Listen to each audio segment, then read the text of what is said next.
In a dark alley, when men in power tried to corner a worn-down veteran and a little girl, an old dog named Rex leapt forward, barking with all his might, and the whole city was forced to wake up. From that moment, a homeless soldier, a child everyone dismissed, and a betrayed CEO lit a fire that would challenge an empire of corruption. This is a story that won't just give you chills. It will make you believe that justice can begin with the loyal bark of a faithful friend. The city looked different depending on where you stood. From the top of a high-rise in downtown Manhattan, glass towers caught the sunlight like blades of steel, glittering with power and ambition. The morning rush was a ballet of polished shoes, tailored suits, and coffee cups held like sacred tokens. Executives barked into their phones, interns rushed with clipboards, and car horns merged into a symphony of urgency. Up here, the city pulsed with arrogance and promise, and nobody doubted their own importance. But down on the street, not even 2 blocks away, reality was painted in darker tones. The smell of exhaust mixed with yesterday's trash and broken cardboard served as a bed for men who had once carried rifles for their country. Their medals were long pawned, their names forgotten. One of them, an older man with weathered skin and trembling hands, sat propped against the wall of a boarded-up liquor store. A sign rested on his lap. "I fought for freedom. Now I fight for food." Beside him lay a German shepherd with gray fur around his muzzle. The dog's ribs pressed against his skin, but his amber eyes burned with loyalty. He never left the man's side. Some people glanced for half a second, then quickly turned away. Others didn't look at all, as if poverty itself were contagious. Across the street, a little black girl no older than 8 stood in line at a church soup kitchen. Her coat was too thin for the winter wind, and her sneakers were worn down to the threads. When she finally reached the front, the volunteer hesitated, just long enough for the girl to notice. The woman whispered to another worker, then dropped a smaller portion into the tray. "Don't give her too much," the woman muttered. "These kids eat like there's no end to it." The girl kept her eyes down. She clutched the tray, pretending not to hear, but the words had already cut deep. She didn't cry. She'd learned not to. Instead, she walked to a corner of the hall, sat alone, and ate in silence. Nobody stopped the volunteers. Nobody defended the girl. Just as nobody paused to ask the old soldier his name, or why he still wore his army jacket when it was full of holes. It was the same city, but 2 worlds entirely one floating above the other, barely aware. Or maybe unwilling to be aware. On the 38th floor of a gleaming skyscraper, just blocks away, the other world spun on in air-conditioned confidence. The boardroom was a temple of glass and chrome, polished to perfection. A long mahogany table stretched across the room, surrounded by men in dark suits, their watches glinting under recessed lighting. At the doorway stood a young woman, no older than 30. She had her hair tied back in a neat bun, and her navy blue suit fit like armor. She carried nothing but a slim leather folder. Her steps were steady, confident, but not ostentatious. Before she could enter, a security guard blocked her path with a stiff arm. "Sorry, ma'am," he said, his tone flat. "This room is for the executive board only. Secretary should wait outside." The room went quiet for a beat. A few of the men around the table smirked. Others simply looked annoyed by the interruption. The young woman's lips curved into the faintest suggestion of a smile.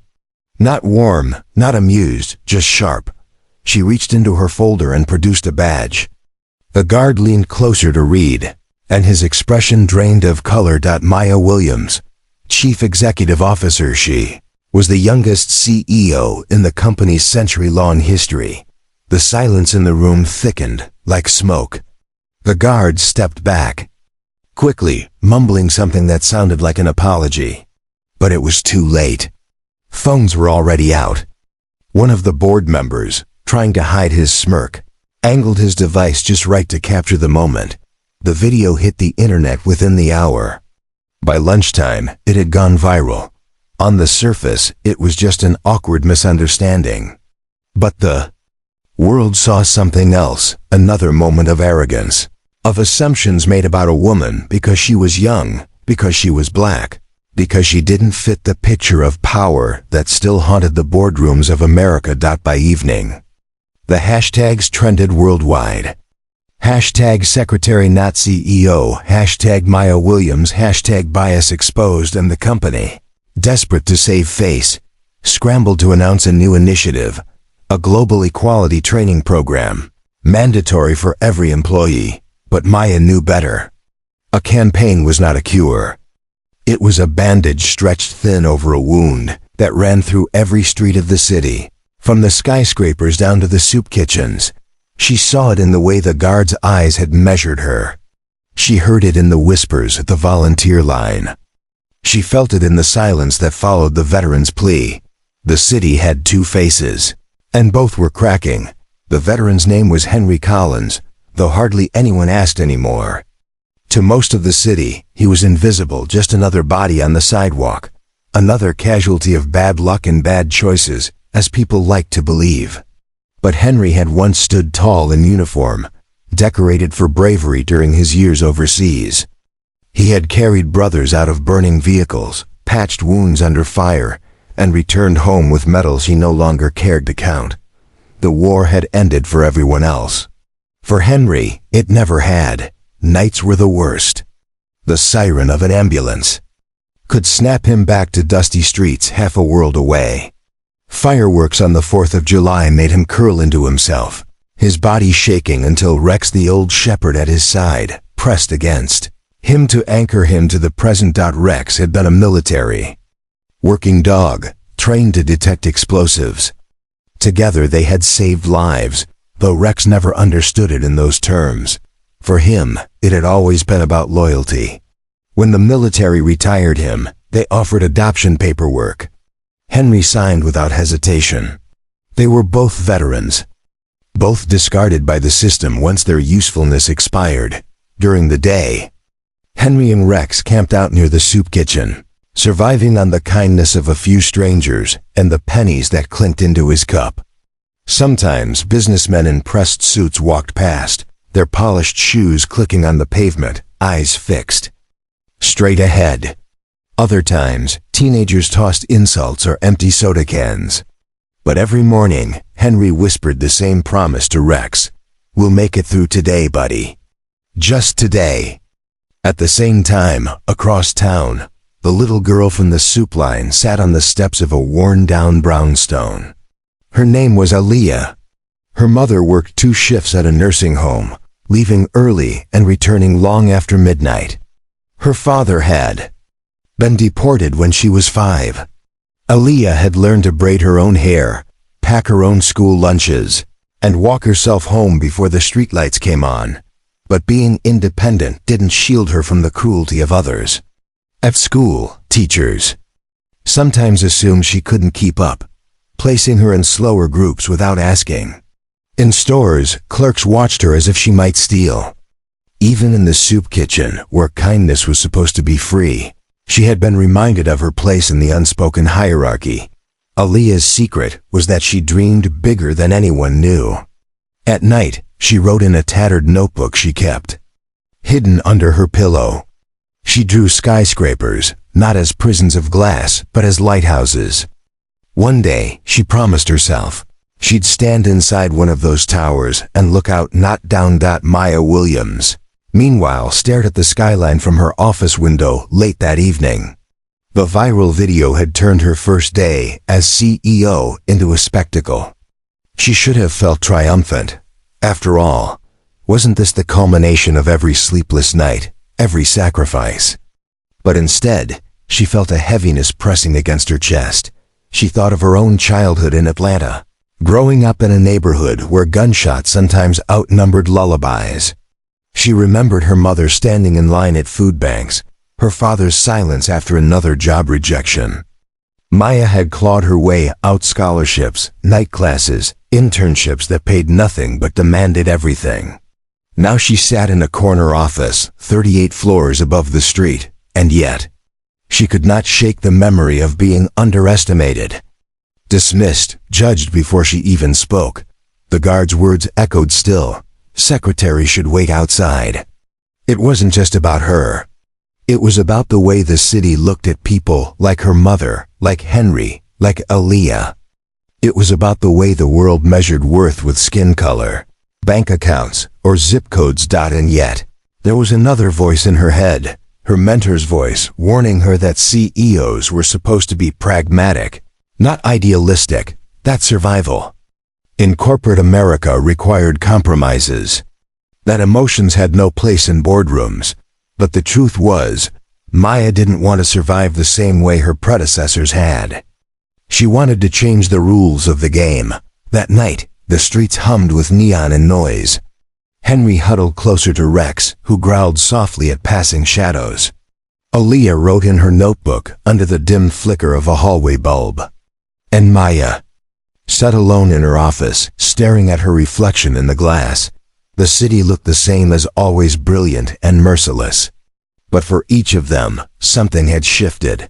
The misunderstanding at the boardroom door was small compared to the wars Henry had fought or the hunger Aaliyah endured. Yet it was a spark. And sparks, in a city soaked with injustice, had a way of finding fuel. The night deepened, heavy with stories unspoken, waiting for someone to listen. The following morning broke with the same indifference that always marked the city. Subways rattled beneath the streets, taxis honked in symphonies, and commuters marched as if late for salvation itself. For the powerful, it was just another day to make deals and break promises. For the forgotten, it was another day to endure. Henry rose slowly from his spot against the brick wall, his bones stiff from the cold.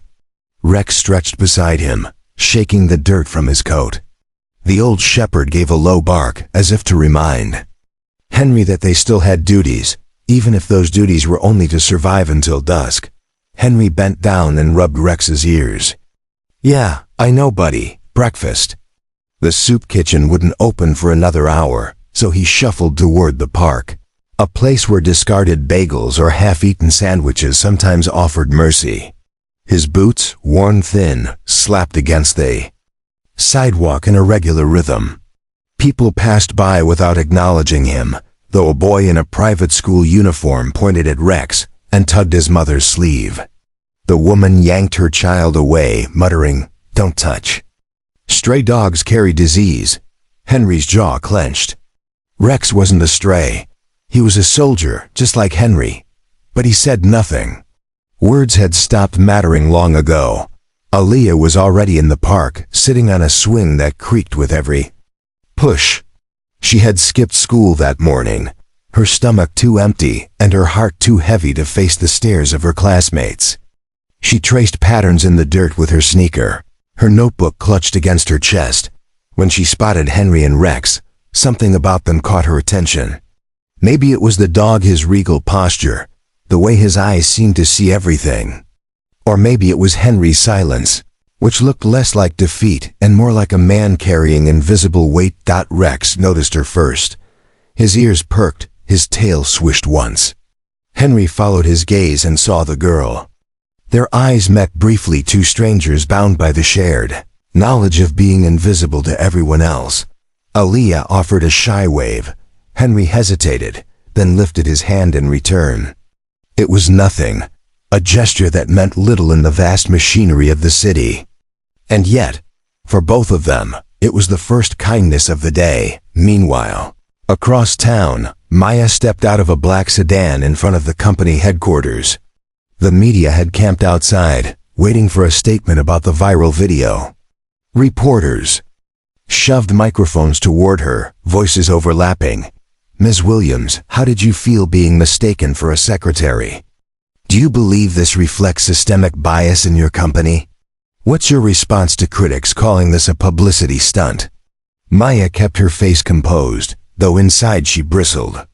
She hated how the world reduced her identity to a headline, her competence to a scandal. But she also knew the power of narrative. If she played it carefully, this moment could be more than embarrassment. It could be a weapon. "I believe," She said firmly, that what happened yesterday was not about one guard or one mistake. It was about the assumptions we carry into every interaction. This city, this country, is built on talent and resilience, but too often, we fail to see it when it doesn't come packaged in the image we expect. That has to change. Not just here, but everywhere. The reporters erupted with more questions, but Maya moved past them into the building. Cameras flashed, and her words hit the morning news cycle within minutes. Later that afternoon, Maya found herself restless, the bored head. Then suffocating hours of damage control, strategies for brand rehabilitation, shallow promises of inclusion programs. None of it felt real. So she left. No entourage, no official car. Just a long walk downtown, her heels clicking against the pavement. She needed to remember what the city felt like without tinted windows between her and the world. Her path took her to the park. Children screamed on the playground, joggers passed with earbuds in, pigeons scattered at the approach of dogs. But what caught Maya's eye was a scene at the far bench. An older man crouched beside a German shepherd, sharing half a sandwich from a paper bag.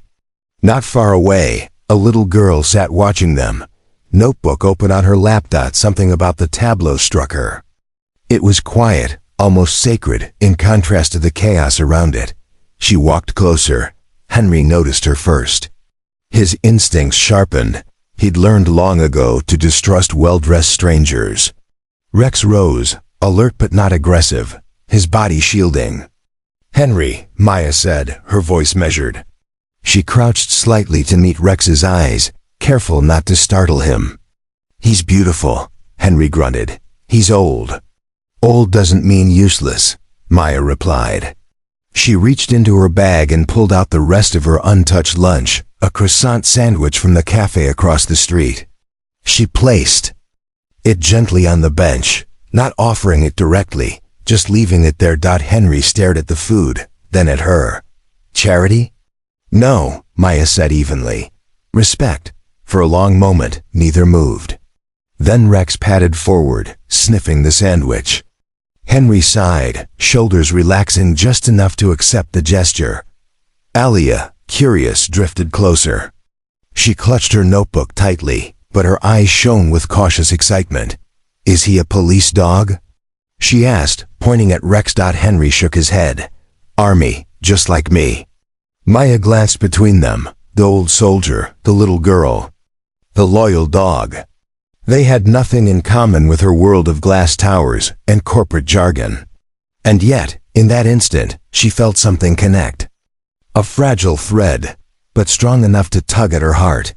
She looked at Aaliyah. "Do you like to write?" The girl hesitated, then nodded. "Stories, about the city, about things I want to change," Maya smiled. "That makes two of us." The winter sun dipped lower, casting long shadows across the park. Around them, the city thundered on, blind to the small gathering on the bench. But for Henry, for Aaliyah, for Maya and for Rex, it was the first time in a long while that they felt seen. The city of two faces had forced them into different corners of existence.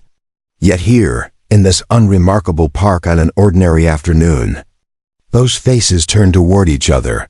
A spark had been lit, and sparks, once born, rarely die quietly. Henry Collins woke before dawn, as he always did. His body still carried the rhythm of a soldier. Rise early, scan surroundings, prepare for the day. But there was no barracks now, no hot breakfast, no briefing. Only the brittle ache in his bones and the hollow rumble in his stomach. Rex nudged him gently, tail thumping against the cardboard mat they called a bed. Henry smiled faintly and scratched the dog's neck. "You're the reason I'm still here, boy." The truth was, Henry had almost given up too many times to count. The nights when the PTSD hit hardest, when the city's sirens became mortar. In his head, he'd thought of ending it.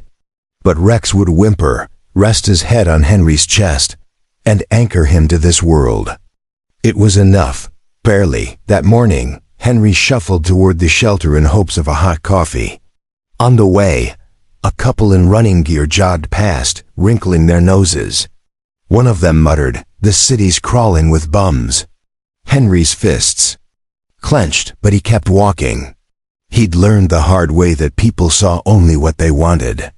To them, he wasn't a man who'd served 2 tours overseas. He wasn't someone who'd watched friends bleed out in his arms. He was just another homeless face they could ignore. Across town, Aaliyah walked to school with her notebook tucked deep in her backpack. The air was sharp with the smell of hot pretzels from a corner cart, but she didn't have $1 to spare. When she arrived at class, the teacher handed out worksheets.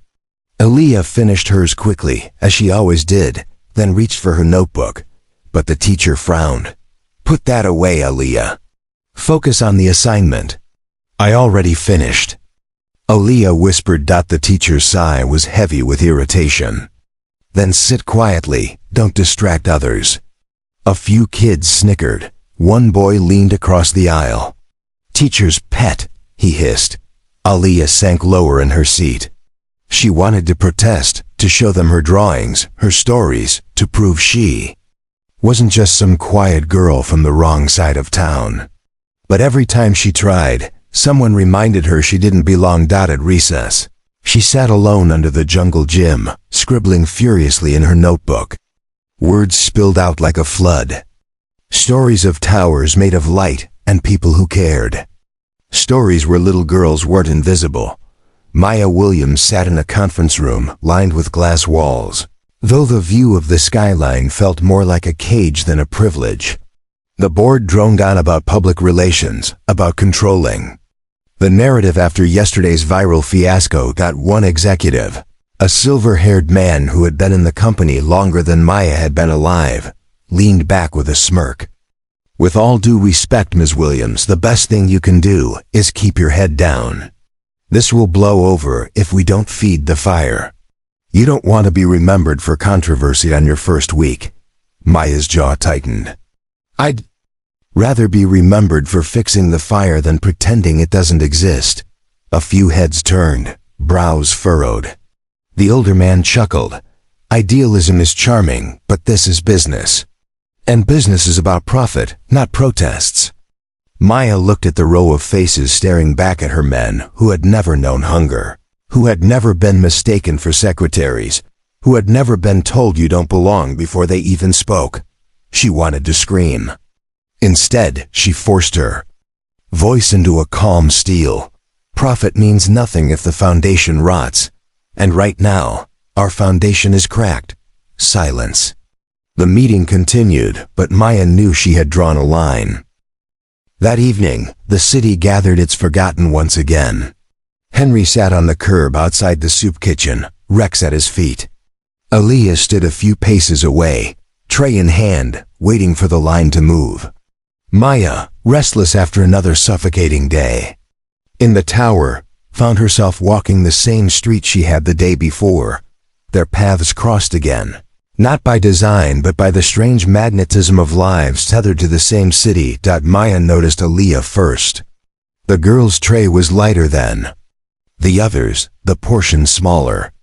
She recognized the same injustice she had seen yesterday, and something in her chest ached. "Hey," Maya said softly, kneeling beside the girl. "What's your name?"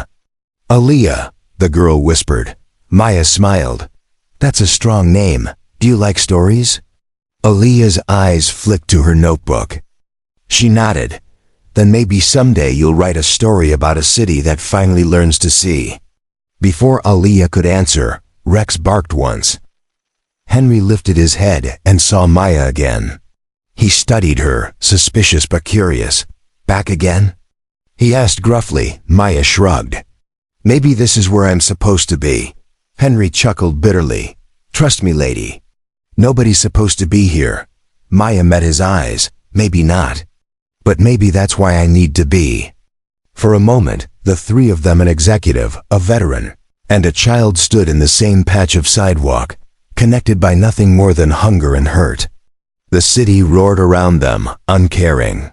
But within that small circle, a fragile thread began to weave. The night was cruel. The temperature dipped below freezing, and the city's steel veins hissed with steam from grates in the sidewalks. Henry huddled in a doorway with Rex pressed against him for warmth. His breath fogged the air, his hands trembling even beneath his frayed gloves. It wasn't long before a pair of security officers approached. One shined his flashlight into Henry's face. "You can't stay here," the man barked. Henry lifted his palms. "I'm not hurting anyone. Just trying to keep warm." "City ordinance," the officer replied, his tone clipped, rehearsed. "Move along." "Where to?" Henry asked. His voice cracked from cold and exhaustion. The younger officer shifted uncomfortably, but the older one only sneered. "Not my problem." When Henry didn't move quickly enough, the officer stomped his boot against the pavement, inches from Rex's nose. Rex growled low, his hackles raised. Henry wrapped his arms around the dog's neck. "Easy, boy, easy." The officers left only after Henry and Rex stumbled back onto the street. His body shook not just from cold, but from the humiliation of being treated as if he were less than human. He whispered into Rex's fur, "They don't even see us, do they? Just shadows." Across town, the next morning at school, Aaliyah's worst fear came true. During reading time, her teacher asked for volunteers. Aaliyah raised her hand, eager for once to share something she had written in her notebook. "Please, miss?" she asked, holding the pages out. But the teacher frowned.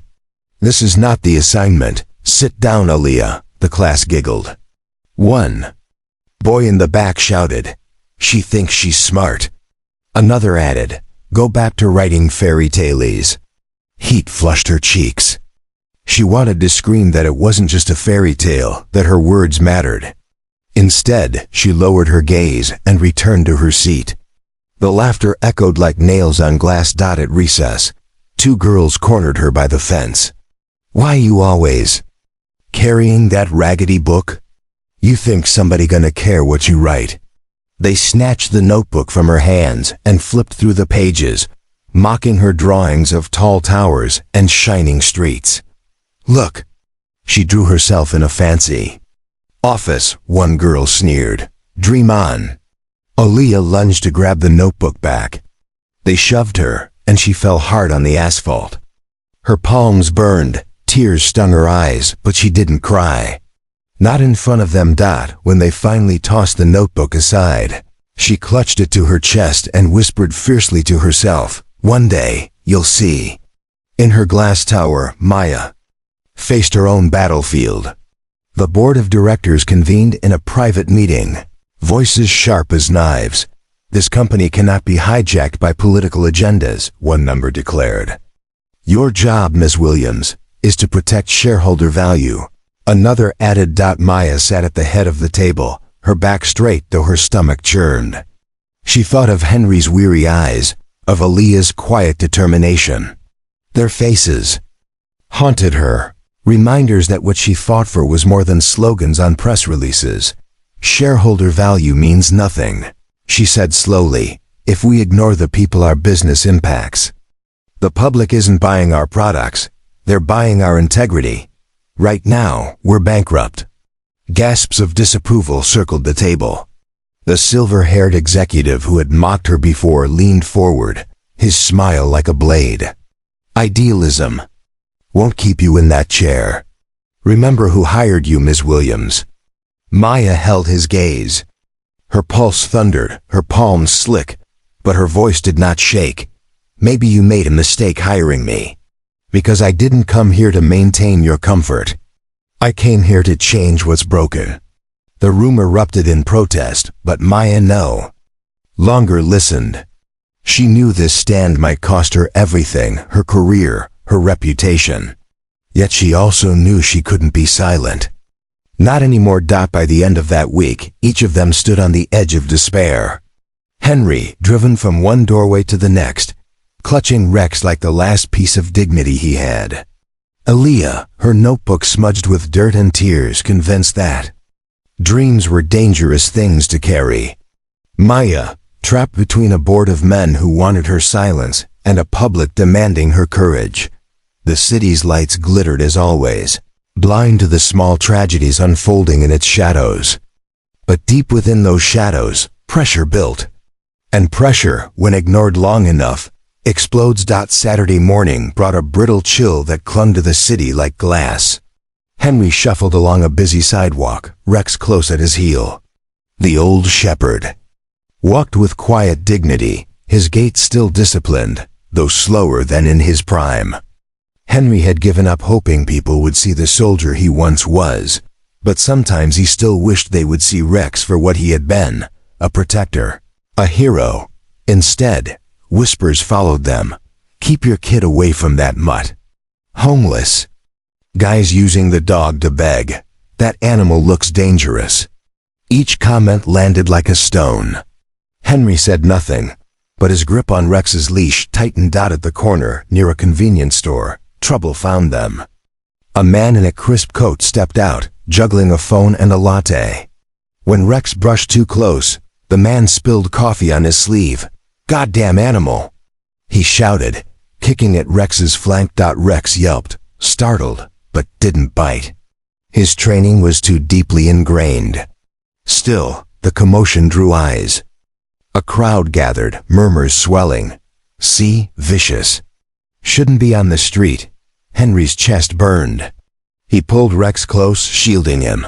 "He didn't do anything. He's trained. He served with me." But the man was already calling for security. Within minutes, 2 officers arrived. One grabbed Henry by the arm. The other motioned toward Rex. "Sir, this dog's a public hazard." "We've had complaints." Henry's voice cracked. "Complaints? He's the only reason I'm alive. He's a war dog, for Christ's sake." The older officer rolled his eyes. "War dog or not, he's old, unstable. City ordinance says we can impound." The word hit Henry like a bullet. Impound. He imagined Rex in a cage, separated, confused, waiting for a mercy that might never come. Panic surged. "No," Henry rasped, clutching the leash until his knuckles went white. "You're not taking him." The crowd watched, some curious, some entertained, but nobody intervened.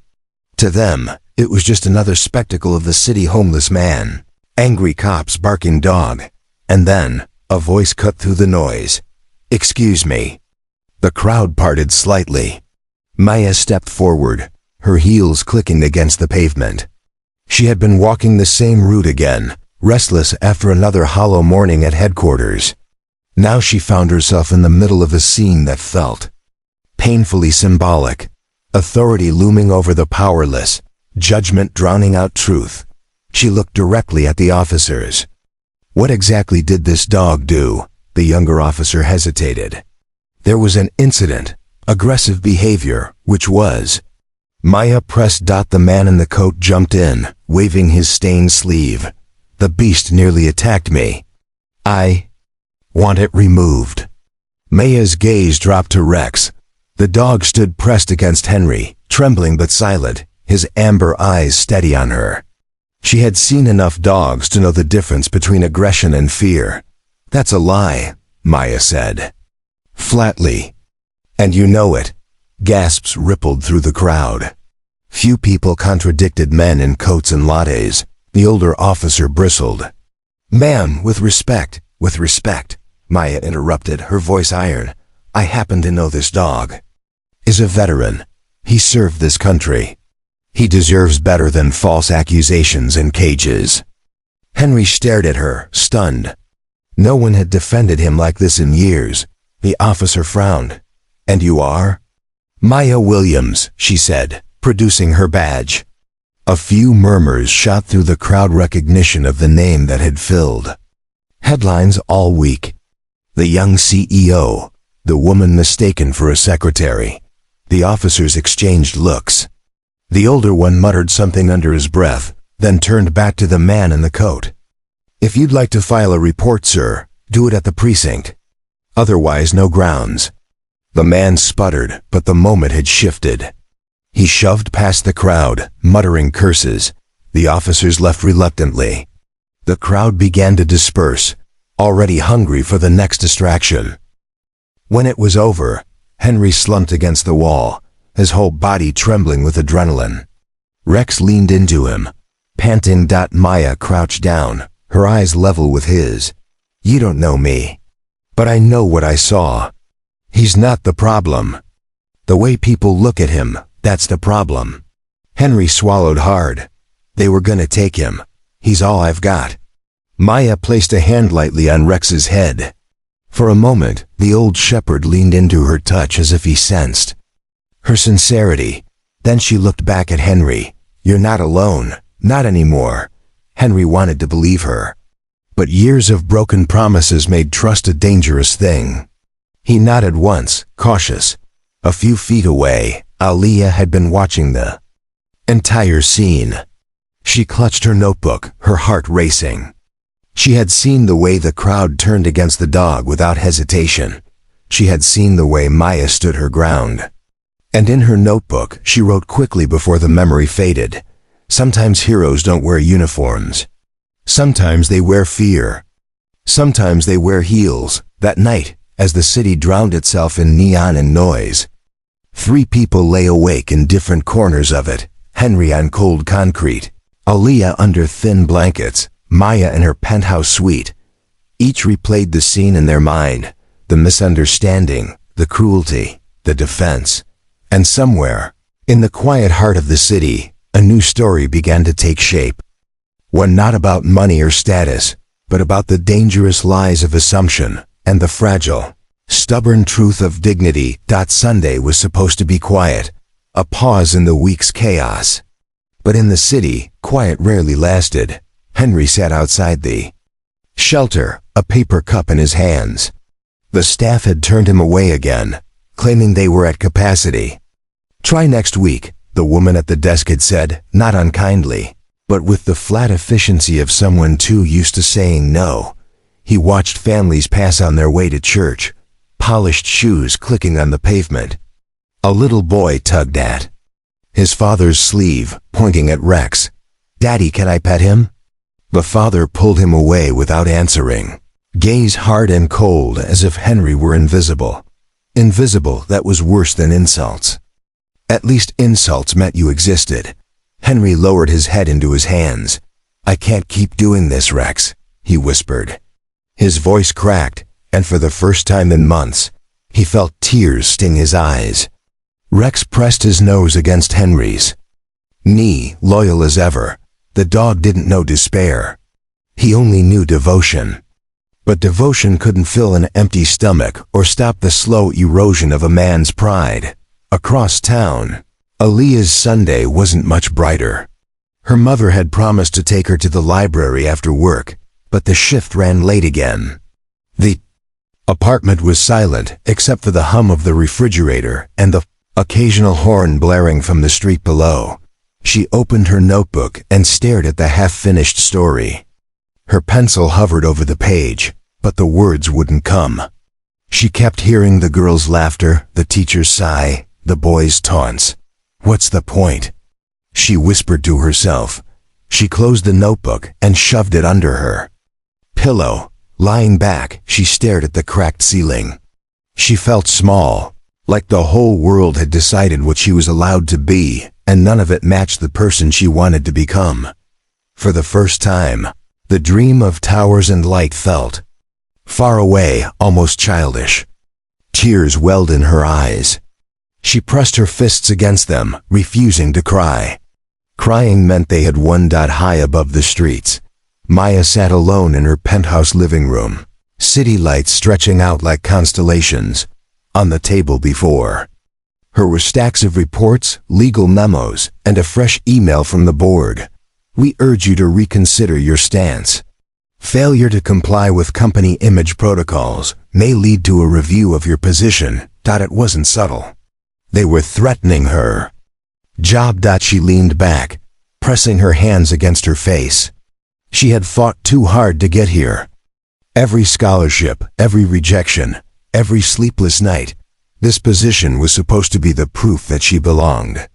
Yet even at the top, they tried to silence her, to remind her she was still the outsider. Her phone buzzed with another.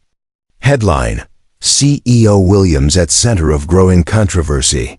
The article framed her as reckless, out of control, more concerned with social crusades than business. The comment section was worse.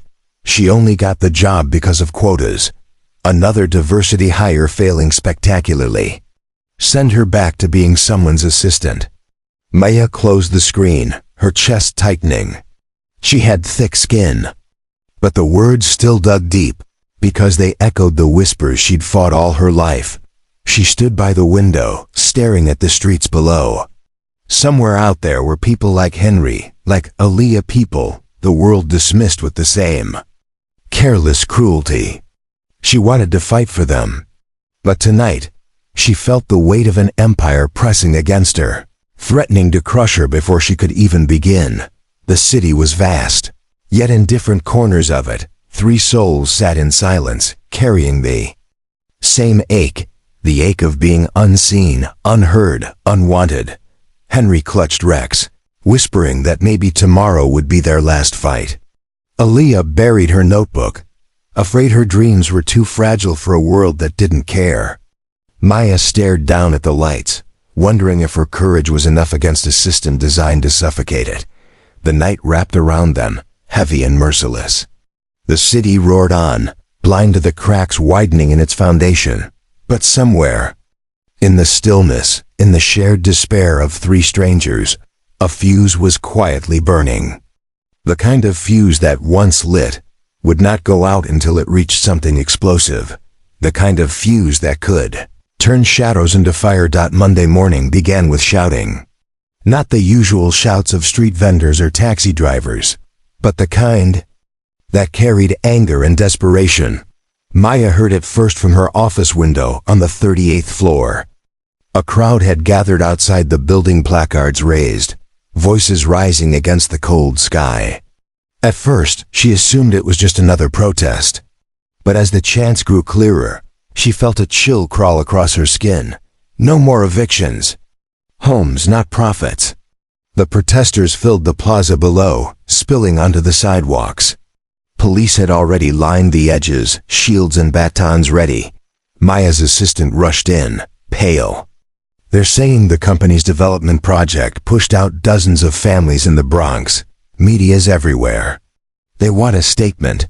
Maya's throat tightened. She had known the company's real estate arm had been aggressive, but she hadn't realized it had gone this far. Her mind flashed to Henry, clutching Rex under a doorway. How many Henrys had been created by her company's profits?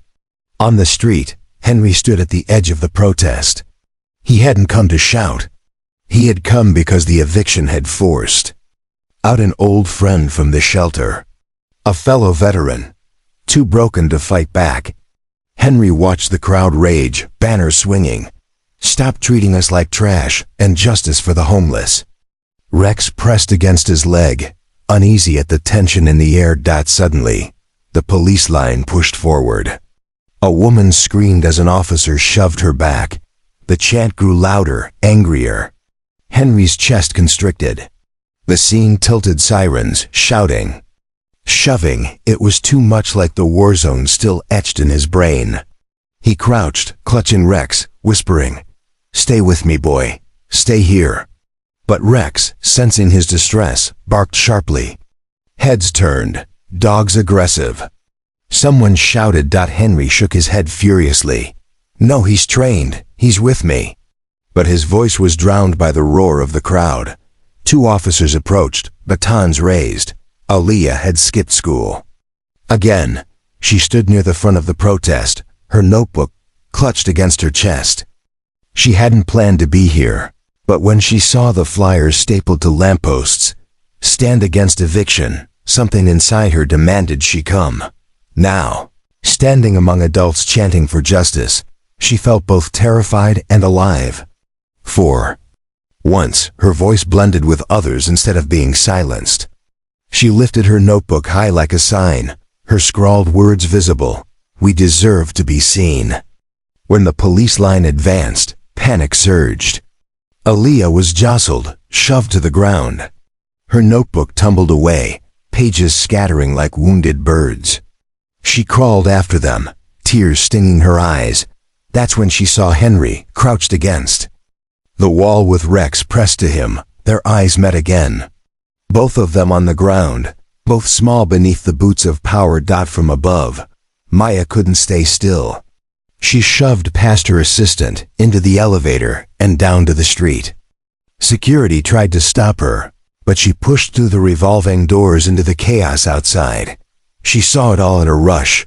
The line of police, the terrified faces of protesters, the scattering papers of a little girl, and an old man gripping his dog like a lifeline. Something inside her broke. She climbed onto the steps of the building, her voice slicing through the air. "Stop," the crowd faltered. Even the officers hesitated, recognizing her face from the news. Cameras swung toward her. Maya pointed toward Henry and Rex. "You see a threat? I see a veteran who gave this country everything. You see a mutt. I see loyalty you'll never understand." And her, she motioned to Aaliyah, who clutched her notebook with trembling hands. "You see just another kid. I see the future of this city. The only thing dangerous here is your blindness." Gasps rippled. A few protesters cheered. The police captain barked an order, but his men hesitated under the weight of so many lenses recording. Maya's pulse pounded, but she kept her chin high. This ends now, not with batons, not with fear, but with change. And I swear, she turned, her voice carrying to the cameras, this company will answer for what it has done. No more evictions, no more silence. The plaza erupted, cheers, shouts, chants renewed with fury. Henry stared at her, disbelief written across his face. Aaliyah's eyes glowed, her small fist clutching the notebook like a torch. And Rex, calm now, sat tall beside Henry, the old soldier in him surfacing as if he too understood the moment. The confrontation didn't end peacefully. Police eventually forced the crowd back. The company released a hasty statement of concern, and the media spun it into headlines. But something had changed.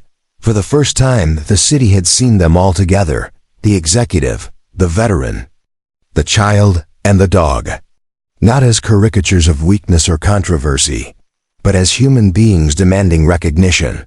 The spark had found its flame, and flames, once burning, demanded to be fed. By Tuesday morning, the protest footage was everywhere. News channels looped the clip of Maya shouting from the steps, her hand pointed at the police line, her words blazing. "The only thing dangerous here is your blindness." Some anchors praised her courage. Others accused her of grandstanding. One commentator sneered, "This is what happens when you put untested youth in positions of power. They confuse activism with leadership." The city split into two camps overnight. On social media, hashtags burned across timelines.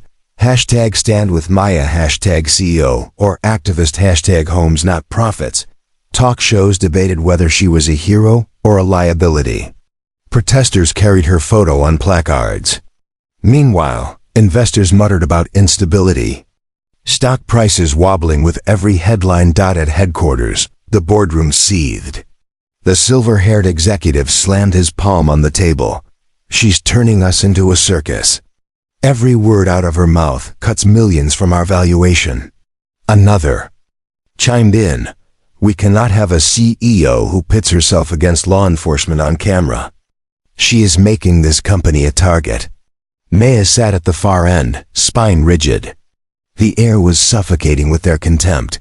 "You hired me to lead," she said evenly. "And leadership means facing hard truths. The public doesn't trust us because we've earned their distrust." The older man's laugh was brittle. "Spare us the sermon. You're a CEO, not a social worker. If you continue this path, you won't survive your first quarter." The words were a threat, sharp as a blade. May felt them sink into her, but she didn't flinch. "If survival means silence, maybe I don't want to survive." The room erupted, voices colliding like thunder. But beneath their outrage, Maya sensed something else, a crack. Not all the faces looked as hostile. A few shifted uncomfortably, their silence carrying more weight than their words. Henry felt the ripple too, though, from a very different angle. At the shelter that night, whispers spread about the CEO who defended the vet and his dog. A volunteer handed him an extra sandwich. A passerby slipped him a 20 without meeting his eyes. It should have felt good. But Henry knew better than to trust sudden attention. The same city that cheered today could spit on him tomorrow.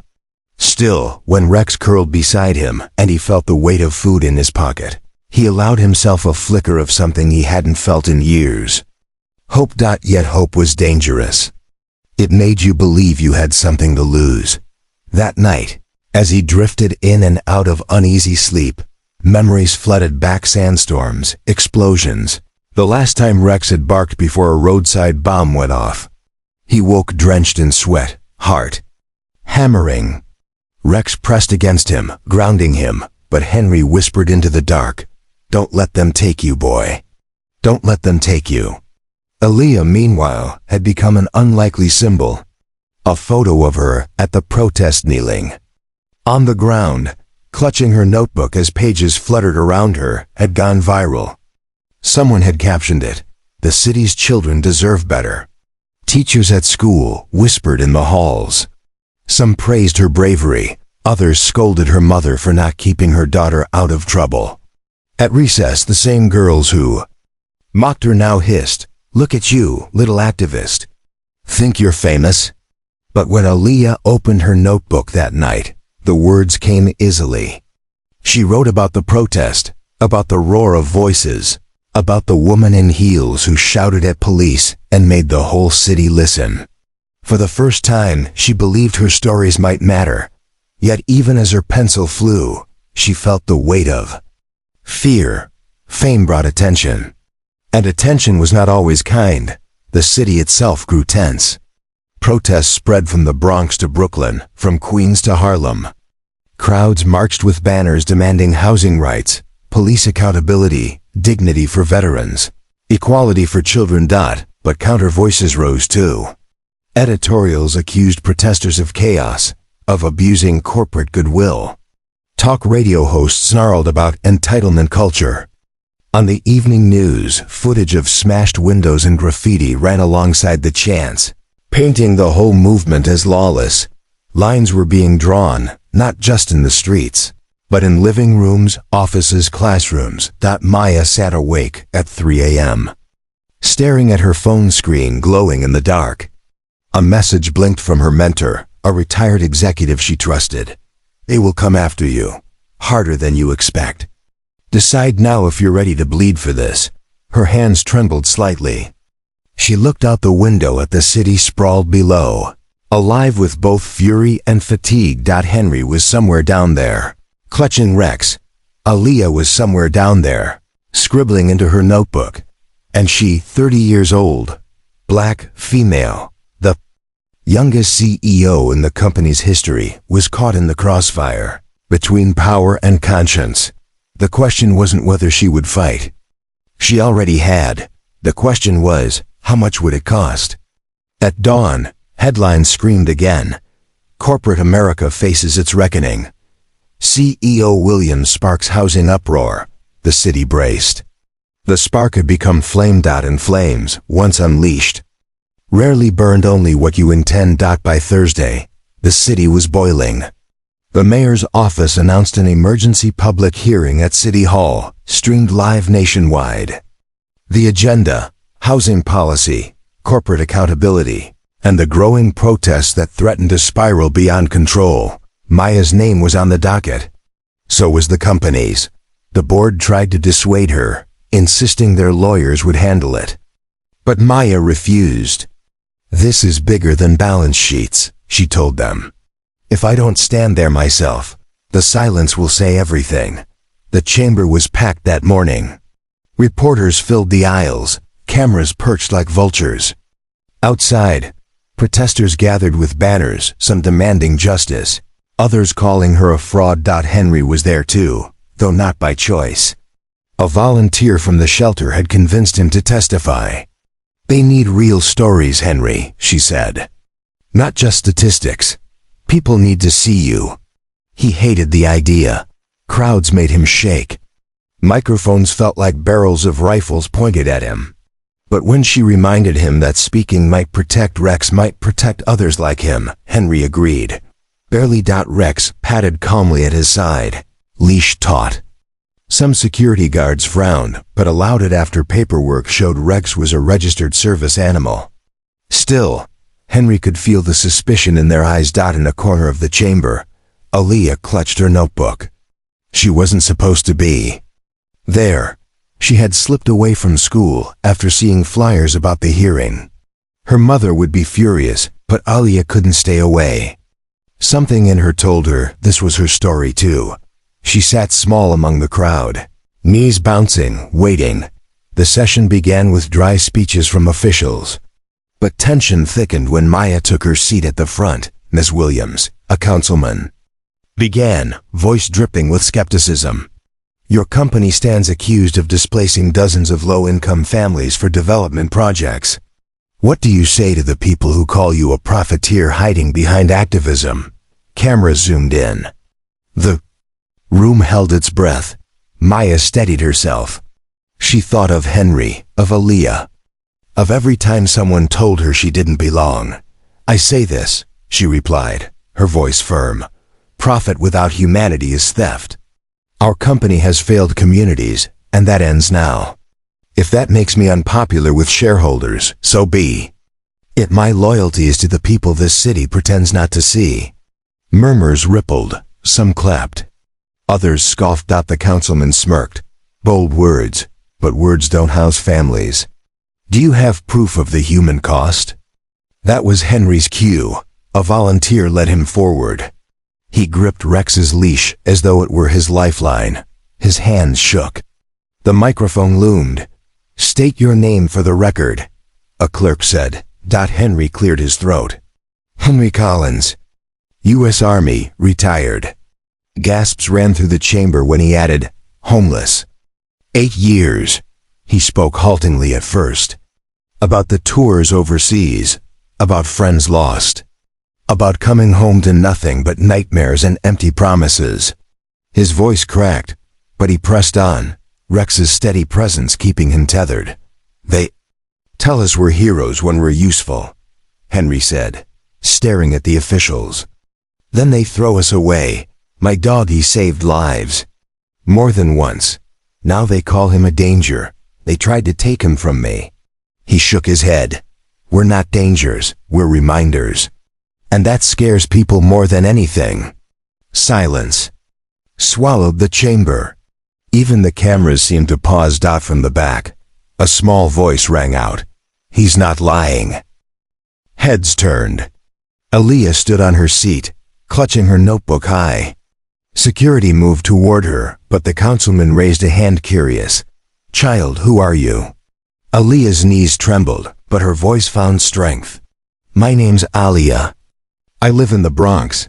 They tried to kick us out too. At the protest, I saw them go after his dog. But she pointed at Maya. She stopped it. She told everyone to see us.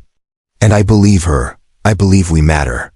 The room erupted. Gasps. Murmurs, flashes of cameras. Maya's chest swelled, her throat tightening. Henry blinked at the girl, stunned. Rex wagged his tail as though sensing the shift. The councilman frowned, trying to regain control. This isn't a stage for children. But the damage was done. The chamber was no longer sterile. It pulsed with human stories, raw and undeniable. By the end of the hearing, nothing was settled, no policies passed, no immediate reforms. But the images would live everywhere. The weary veteran with his loyal dog, the little girl with her notebook, the young CEO standing tall against power. Outside, the crowd roared as Maya, Henry, Aaliyah, and Rex emerged together. Protesters surged, chanting their names. Cameras followed like fireflies. For the first time, the three of them stood side by side, not by accident, but by choice. And in that moment, even if fleeting, they weren't invisible anymore.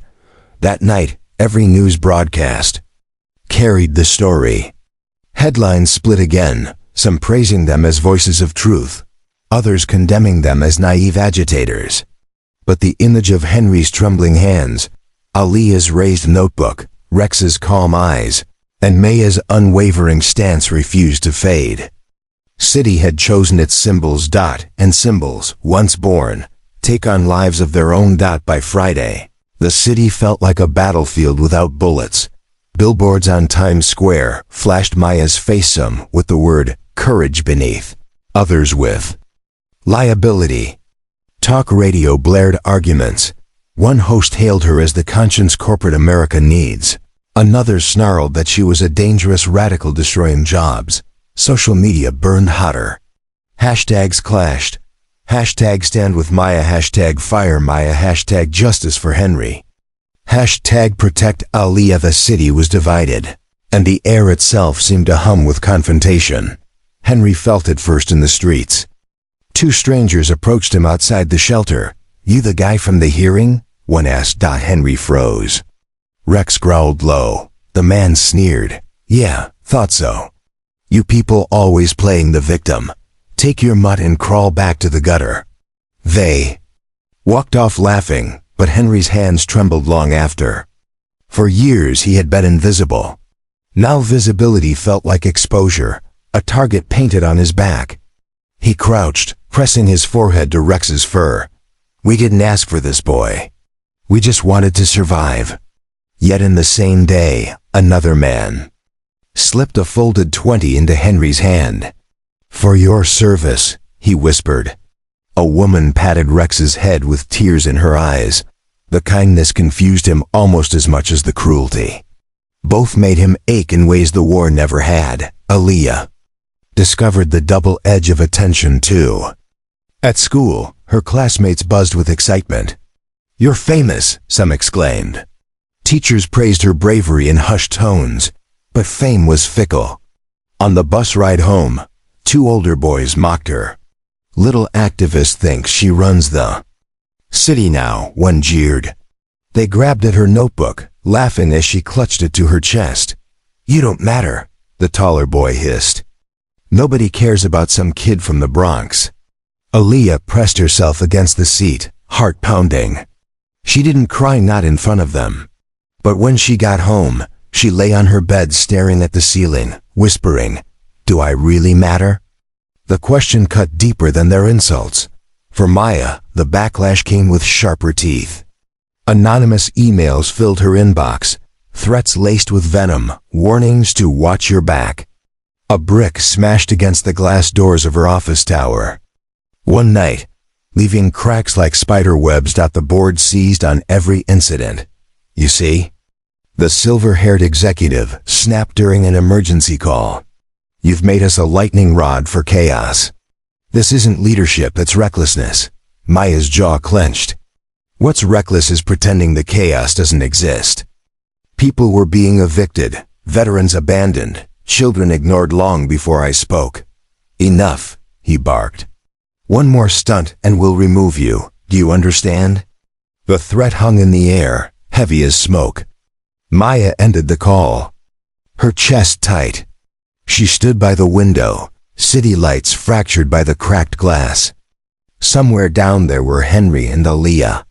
She wondered if they too felt hunted, exposed. That evening, the three of them crossed paths again, not at a protest, not in the boardroom, but in the park where it had all begun. Henry sat on a bench, Rex's head in his lap. Aaliyah approached quietly, notebook clutched like armor. Maya arrived minutes later, drawn there by restless instinct. For a while, they said nothing. The city hummed around them, distant and uncaring. Finally Henry muttered, "Feels like they've got us in their sights." Aaliyah whispered, "At school they said I don't matter." Maya looked at them both, her voice low but steady. "That's exactly why we can't stop. Because if we give in, they win.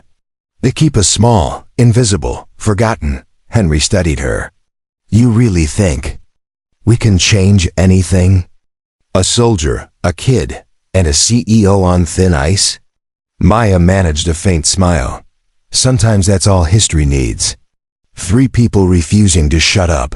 Rex lifted his head then, as if agreeing. His amber eyes glowed in the fading light. To Alia. He looked less like an old dog and more like a guardian, watching over them all. But even as hope flickered, danger crept closer. Across the park, a group of men loitered, their voices sharp with contempt. One pointed toward Henry and Rex, another laughed. "Hey," one shouted, "that the bum from TV? And the kid? Where's your bodyguard now, Lady CEO?" Maya's stomach knotted. The men's laughter echoed like a warning bell. For the first time, the 3 of them realized their fight had moved beyond headlines and hashtags. The backlash wasn't just noise anymore. It was coming for them, loud, angry, and real. And the city, restless and divided, seemed ready to explode. The night sky deepened, heavy with unspoken threats. Maya, Henry, Alia, and Rex sat together. On that bench, bound by fear and fragile courage, they had become symbols. And symbols, once chosen by the crowd, could no longer choose safety. The flames were spreading. And soon, the city would decide whether to burn with them or because of them. The city woke to headlines dripping with drama. CEO or rebel? Maya. Williams under fire. Homeless veteran sparks debate at City Hall. Little girl with notebook becomes face of protest. Faces that had once been invisible were now plastered on morning shows. Debated on podcasts, turned into memes. Some called them heroes. Others, troublemakers. At the company tower, Maya was summoned into an emergency board session. The silver-haired executive wasted no time. "You've crossed the line," he snapped.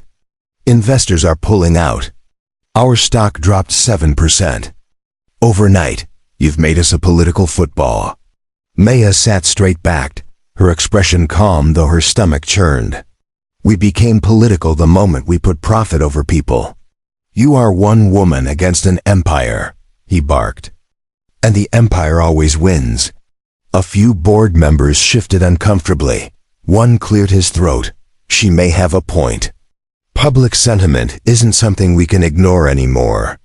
Our brand could pivot." But the silver-haired man cut him off. "Pivot? Into what? Charity? We build towers, not fairy tales." The irony struck Maya so hard she almost laughed. Fairy tales. That was exactly what Aaliyah wrote in her notebook, dreams of towers that lifted people up instead of crushing them. She leaned forward, her voice steady. "Maybe it's time we did both." The room buzzed with outrage. The vote to review her position was scheduled for the following week. Henry faced his own fallout. Since the hearing, strangers approached him daily. Some offered thanks, food, even cash. Others spat insults, accusing him of being a fraud. One morning, he woke to find a crude sign taped near his spot on the sidewalk. "Get a job, faker." A journalist followed him for 2 blocks, microphone thrust toward his face. "Henry, how does it feel to be the symbol of America's homeless crisis?" Henry stopped, his chest heaving. "It feels like hell," he growled, then walked away. The reporter smiled, satisfied. The clip aired that evening, framed as an outburst. Nobody showed the part where Rex nosed Henry's hand to calm him, or the part where Henry whispered to his dog, "I didn't want to be a symbol, I just wanted to live." For Alia, the attention brought more chaos than comfort. At school, she was pulled from class to meet with the principal. "You've become quite the topic of conversation," the woman said, steepling her fingers. "Some see you as a role model, others think you're disruptive." "I just told the truth," Alia whispered. "Truth is complicated," the principal replied, a thin smile on her lips. "We don't want our students involved in politics." Later, a teacher handed her a stack of envelopes, letters from strangers. Some praised her bravery, calling her the voice of the next generation. Others accused her of being manipulated, or worse. One letter, written in jagged ink, read, "Go back to where you belong." Aaliyah stuffed the letters into her backpack, her chest aching. For the first time, she wished her notebook really did contain magic. Something strong enough to protect her from words that cut deeper than knives. And yet, amid the chaos, the city found ways to mock its own pain. A late-night comedy show aired a skit with an actor playing Henry, mumbling incoherently while a fake Rex barked at a mailman. The audience roared with laughter. Another skit featured a caricature of Maya storming boardrooms in boxing gloves. CEO or UFC champion? The comedian quipped. A third showed a child actress holding a giant notebook, reciting, "We deserve to be seen," in exaggerated tones. Studio audience clapped, but across the city, Henry sat watching from a shelter TV, his face burning. Aaliyah saw the clip online, slamming her laptop shut before the laughter could finish. And Maya, alone in her penthouse, poured herself a glass of wine, whispering bitterly, "Hilarious." This was the city's darkest trick, turn trauma into entertainment, and the wound becomes harder to heal. That evening, the three of them found each other again. The park bench had become their unspoken meeting place. Henry was the first to speak. "They're making jokes now, about us, about him." He patted Rex's head. "He's not a joke." Aaliyah's voice was small. "Neither am I," Maya exhaled slowly. "They think mocking us makes us smaller. But it doesn't. It shows they're scared. Laughter's just fear wearing a mask." Henry grunted. "Easy for you to say. You've got a penthouse to hide in. We've got concrete." The words cut, but Maya didn't flinch. She looked him in the eye. "That's why I keep coming back here. Because I don't want to hide." Rex wagged his tail, breaking the heavy silence. Aaliyah reached down to scratch behind his ears, and for a moment, the tension cracked. But across the park, cameras flashed. A photographer had been waiting, lenses trained. Tomorrow's headlines would show them together, three unlikely figures on a bench. A child, a soldier, and a CEO, bound by something the city still didn't understand. And while the world spun its stories, they sat in the quiet, sharing the simple truth that being seen was both salvation and curse. The fallout had begun, and the storm was only gathering. The city woke to headlines dripping with drama. CEO or rebel? Maya Williams under fire. Homeless veteran sparks debate at City Hall. Little girl with notebook becomes face of protest. Faces that had once been invisible were now plastered on morning shows, debated on podcasts, turned into memes. Some called them heroes. Others, troublemakers. At the company tower, Maya was summoned into an emergency board session. The silver-haired executive wasted no time. "You've crossed the line," he snapped. "Investors are pulling out. Our stock dropped 7%. Overnight, you've made us a political football." Maya sat straight-backed, her expression calm though her stomach churned. "We became political the moment we put profit over people. You are one woman against an empire," he barked. "And the empire always wins." A few board members shifted uncomfortably. One cleared his throat. "She may have a point. Public sentiment isn't something we can ignore anymore. Our brand could pivot," but the silver-haired man cut him off. "Pivot? Into what? Charity? We build towers, not fairy tales." The irony struck Maya so hard she almost laughed. Fairy tales. That was exactly what Aaliyah wrote in her notebook, dreams of towers that lifted people up instead of crushing them. She leaned forward, her voice steady. "Maybe it's time we did both." The room buzzed with outrage. The vote to review her position was scheduled for the following week. Henry faced his own fallout. Since the hearing, strangers approached him daily. Some offered thanks, food, even cash. Others spat insults, accusing him of being a fraud. One morning, he woke to find a crude sign taped near his spot on the sidewalk. "Get a job, faker." A journalist followed him for 2 blocks, microphone thrust toward his face. "Henry, how does it feel to be the symbol of America's homeless crisis?" Henry stopped, his chest heaving. "It feels like hell," he growled, then walked away. The reporter smiled, satisfied. The clip aired that evening, framed as an outburst. Nobody showed the part where Rex nosed Henry's hand to calm him, or the part where Henry whispered to his dog, "I didn't want to be a symbol, I just wanted to live." For Aaliyah, the attention brought more chaos than comfort. At school, she was pulled from class to meet with the principal. "You've become quite the topic of conversation," the woman said, steepling her fingers. "Some see you as a role model, others think you're disruptive." "I just told the truth," Aaliyah whispered. "Truth is complicated," the principal replied, a thin smile on her lips. "We don't want our students involved in politics." Later, a teacher handed her a stack of envelopes, letters from strangers. Some praised her bravery, calling her the voice of the next generation. Others accused her of being manipulated, or worse. One letter, written in jagged ink, read, "Go back to where you belong." Aaliyah stuffed the letters into her backpack, her chest aching. For the first time, she wished her notebook really did contain magic, something strong enough to protect her from words that cut deeper than knives. And yet, amid the chaos, the city found ways to mock its own pain. A late-night comedy show aired a skit with an actor playing Henry, mumbling incoherently while a fake Rex barked at a mailman. The audience roared with laughter. Another skit featured a caricature of Maya, storming boardrooms in boxing gloves. "CEO or UFC champion?" the comedian quipped. A third showed a child actress holding a giant notebook, reciting, "We deserve to be seen," in exaggerated tones.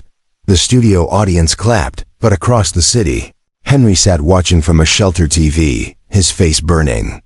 Aaliyah saw the clip online, slamming her laptop shut before the laughter could finish.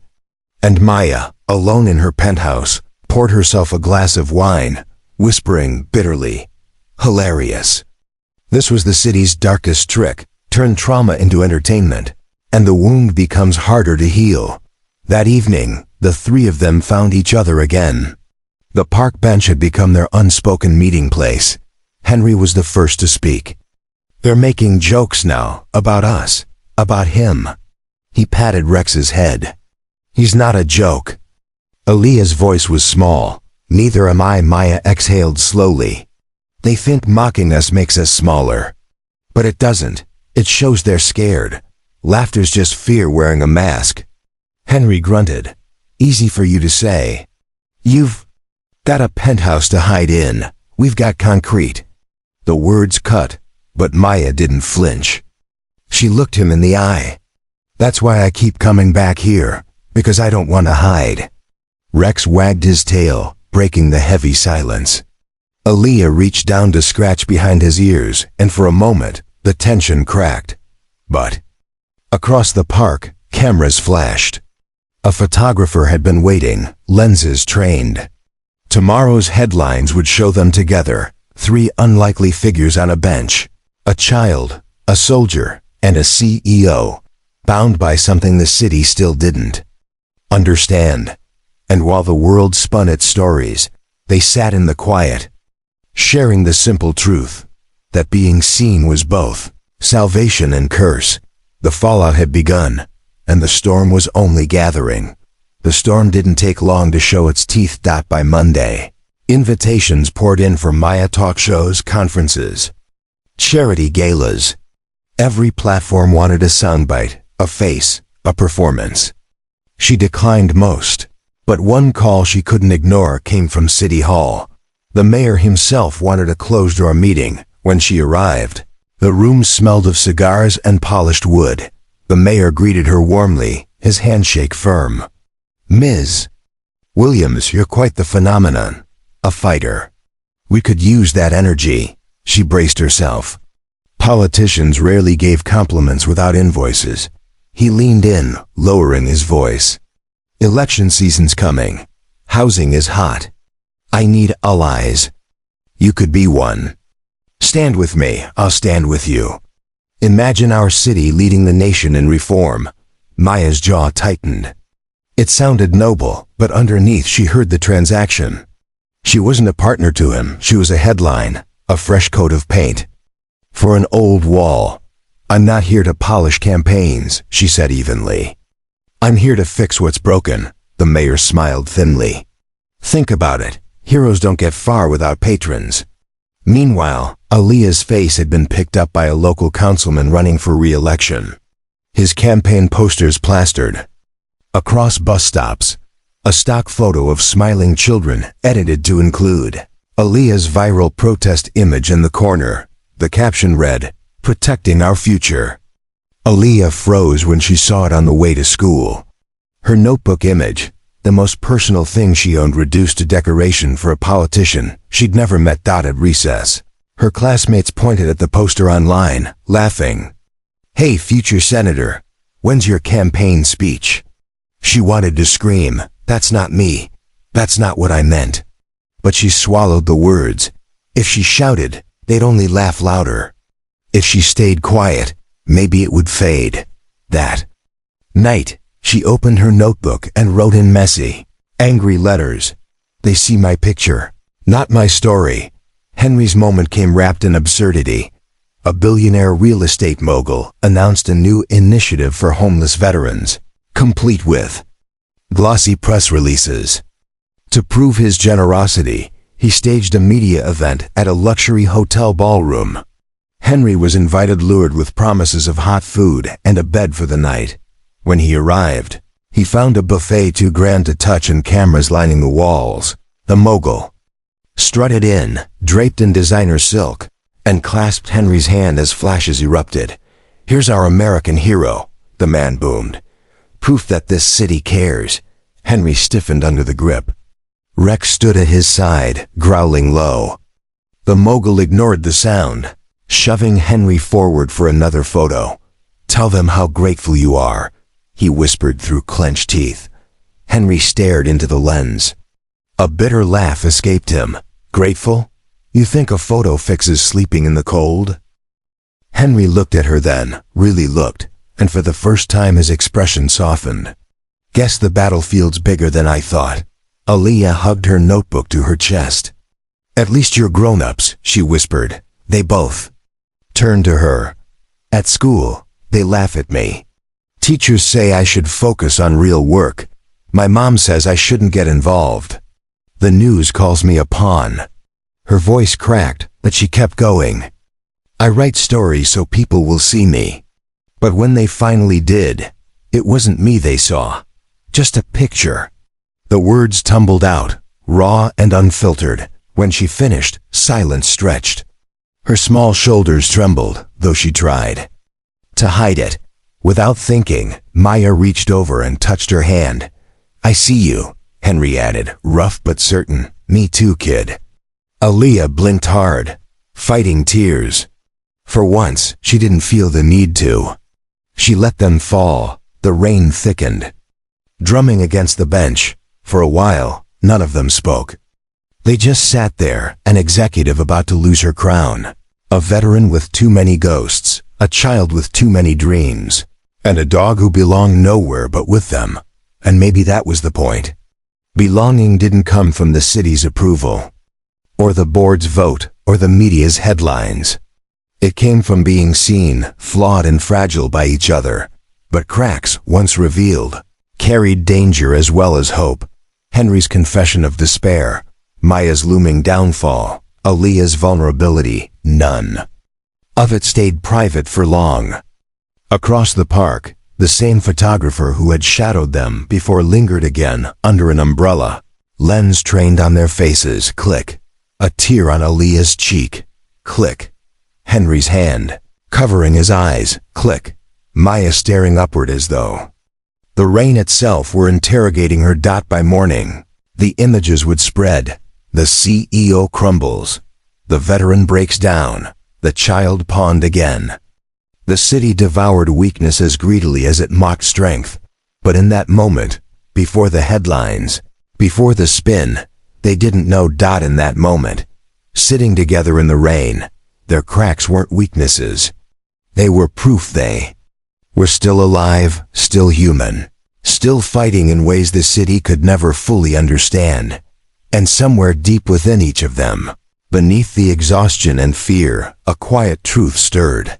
Strength isn't the absence of weakness. It's carrying the weight of it anyway. That night when they finally parted, Aaliyah scribbled one last line in her notebook before sleep claimed her. Sometimes the strongest thing you can say is, "I'm tired." And sometimes the bravest thing is saying it out loud. Saturday dawned gray, the kind of morning that pressed heavy on the chest. The city's noise still blared, horns, sirens, subway rumbles, but somehow it all felt muffled, as though the air itself braced for something. Maya woke early, restless. The vote on her position was only 2 days away, and the smear campaign had reached fever pitch.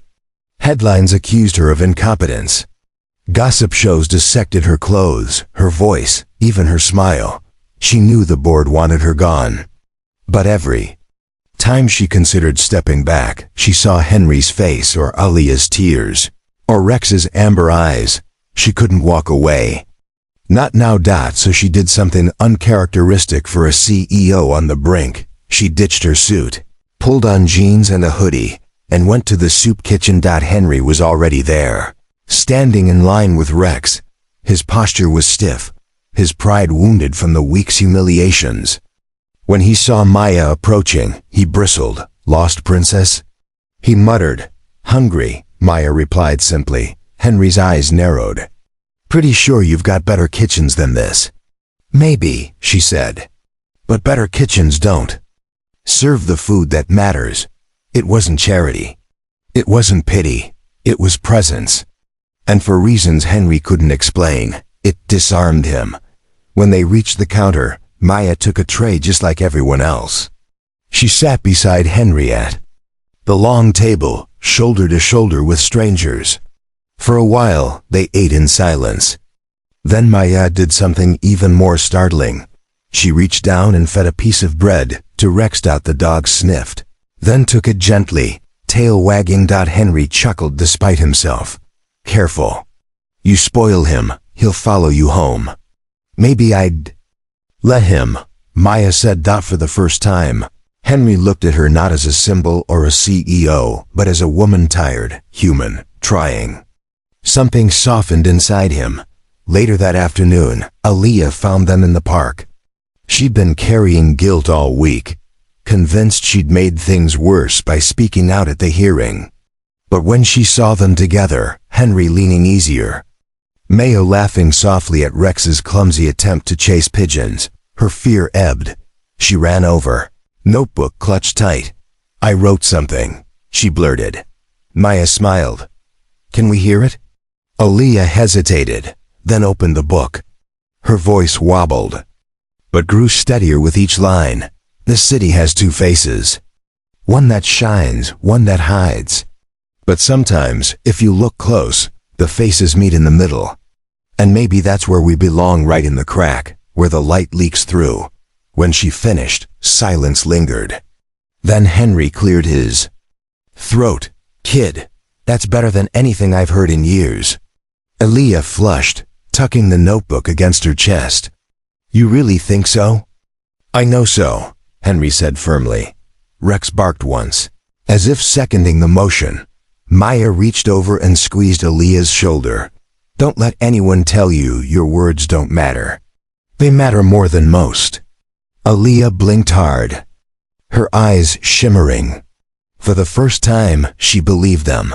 That evening, the three of them walked together, an odd procession.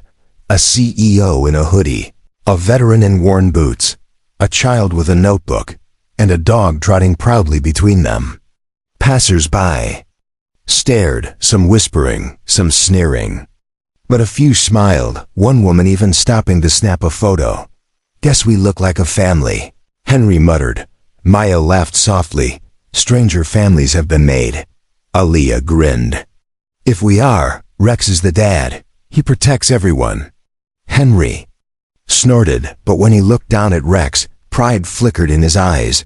The bond was fragile, imperfect, but real. Later, as they sat again on their bench, Maya said quietly, "I don't know how this ends." I could lose my job. Henry, they could still try to take Rex. Aaliyah, they'll keep using your picture without asking. But I know one thing, we're stronger together than apart. Henry leaned back, rain dripping from his hood. Never thought I'd say this. But maybe you're right. Aaliyah scribbled quickly, her pencil scratching. When she looked up, she whispered, maybe this is the story I was supposed to write. Not a fairy tale. A true one. Rex rested his head on Henry's boot, eyes half closed, content. For a moment, under the city's gray sky, the crack between worlds didn't feel like a curse. It felt like a bridge. Sunday morning, the city stirred under pale sunlight.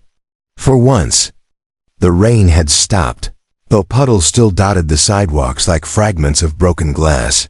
Maya almost didn't go to the corner cafe near headquarters. It was the same cafe where, a week earlier, a barista had mistaken her for someone's assistant and brushed off her order while fawning over a line of male executives. The memory had burned so sharply that she'd avoided the place since. But today, she went anyway. The moment she stepped inside, the same barista froze. His face flushed. He started fumbling with cups. Miss Williams, Maya braced for another condescending remark, but instead the young man blurted, I'm sorry, for last time, I just assumed. She held up a hand. Assumptions are the problem, aren't they? He swallowed hard. Yes, ma'am. They are. Coffee's on the house today. For real. Maya studied him. The apology wasn't polished or strategic. It was raw, awkward, human. She accepted the cup, nodding once. Thank you. When she stepped back outside, the coffee warming her hands, she realized something astonishing. Even small cracks in prejudice could let the light through. Across town, Henry and Rex waited in line at the shelter. Normally, he kept his eyes down, bracing for stares. But today, something different happened. A young mother with 2 children stood behind him. The little boy, maybe 6, tugged his mother's sleeve and whispered, Can I pet the dog? Henry stiffened, ready for the inevitable refusal. But instead, the mother knelt and smiled. Ask the man nicely. The boy turned wide eyes to Henry. Mister, can I pet him? Henry's throat tightened. For a moment, he couldn't speak. He finally nodded. Sure. He likes gentle. The boy crouched, tiny hands brushing Rex's fur. Rex wagged his tail, leaning into the touch. The girl giggled, joining her brother. Henry looked at the mother, expecting suspicion. Instead, she smiled faintly. Thank you for your service, she said quietly. The words hit harder than any insult. Henry blinked rapidly, muttering, You're welcome. As the children laughed with Rex, Henry felt something shift deep inside, a reminder that not everyone chose blindness. Some could still see. Aaliyah experienced her shift in the most unlikely place, the library. She had gone to escape the noise of home, her mother's frustration. The weight of headlines dotted a long wooden table. She spread her notebook. Rex lay. At her feet, Henry had let her borrow him for the afternoon, trusting the old shepherd to guard her better than any adult could. When other kids saw Rex, they approached cautiously. One girl whispered, Is he safe? Aaliyah straightened, protective. He's a hero. He saved soldiers. He saved me too. The girl's eyes widened. Can I sit with you? Soon, 2, then 3 kids gathered, curious about Rex and Aaliyah's notebook. She read them a passage about the city with 2 faces, her voice trembling at first but gaining strength. To her surprise, they listened, really listened. When she finished, one boy whispered, That's good. You should show the teacher. Aaliyah hugged her notebook, smiling shyly. For the first time, her words had reached ears that didn't mock or dismiss. And Rex, sprawled at her feet, had been the bridge. That evening, all 3 found themselves back at the park bench. It had become ritual now, almost sacred. Maya told them about the barista's apology. It was small, just coffee, but it felt Different, like maybe he'll think twice next time. Henry shared the shelter story, voice rough with emotion. A kid petted Rex today. His mom even thanked me. Been a long damn time since I heard that. Aaliyah's eyes shone as she recounted the library gathering. They wanted to hear my story. And they didn't laugh. The three of them sat in silence, letting the weight of those moments settle. Finally, Henry muttered, "Guess miracles don't always come big." "Maybe they're not miracles," Maya replied. "Maybe they're just people choosing better, one choice at a time." Aaliyah leaned against Rex, her voice soft. "Maybe that's enough to change the city." Rex huffed contentedly, as if sealing the thought. They lingered until the sun dipped low, the sky streaked with pink and gold. Maya glanced at Henry and Aaliyah, two people from worlds she'd never have crossed if not for one mistake in a boardroom. Yet here they were, bound not by power or profit, but by the stubborn belief that cracks could be bridges. Henry scratched Rex's ears, watching. Aaliyah scribbled by lamplight. "Funny," he muttered. "I thought I was done with hope. Turns out, hope's like this dog, you try to push it away, but it keeps coming back." Maya smiled. "Then maybe we should stop pushing."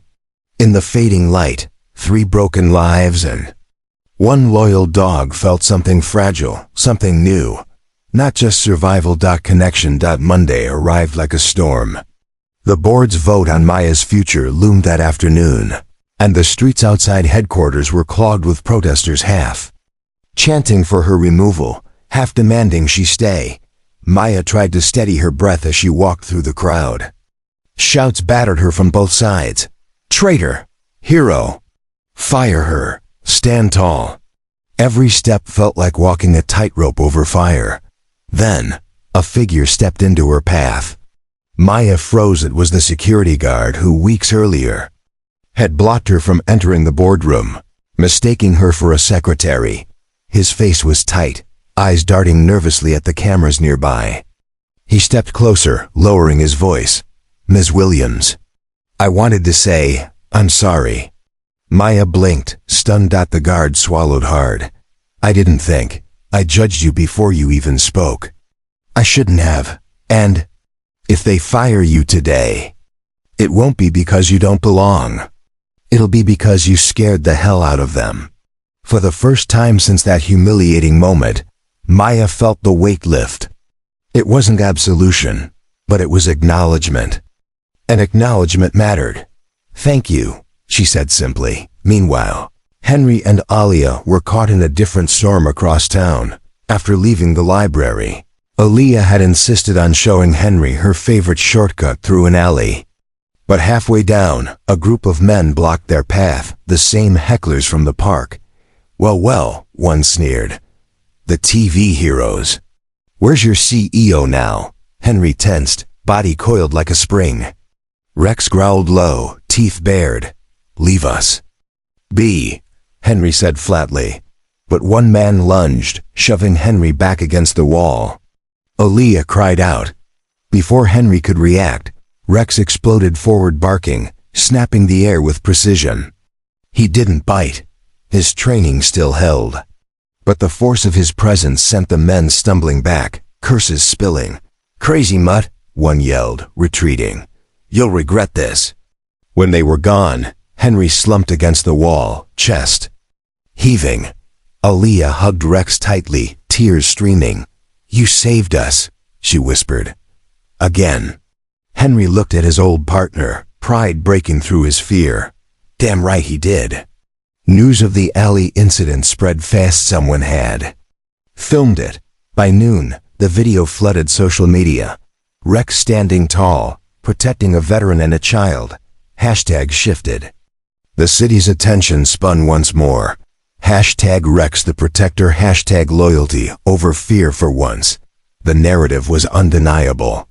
No smear campaign could twist the image of an old dog shielding the vulnerable. When Maya arrived at the board meeting, she already knew the outcome would be brutal. The silver-haired executive wasted no time. "Ms. Williams," he declared, "you've embarrassed this company, endangered our reputation, and undermined authority." I motioned for removal. The vote began. Hands raised one after another, but then an interruption. The door burst open. A staffer rushed in, holding up a tablet. "Sir, you need to see this." On the screen played the video of Rex in the alley. Henry pinned, Aaliyah crying, Rex standing guard like a lion. Within minutes, the clip dominated every news feed. Public sentiment surged, not for the company, not even for Maya, but for Rex. And by extension, for those he protected. Even some board members wavered. Elliot Price, the retired ally, spoke up. "Gentlemen, we're blind if we think the world wants silence. They want stories. And right now the story is this. Our company either stands with loyalty and courage or against it." Murmurs filled the room. Votes began to shift. When the tally was read, Maya was stunned. She had survived. By a single vote. That evening, as dusk painted the city gold, Maya found Henry, Aaliyah, and Rex waiting at their bench.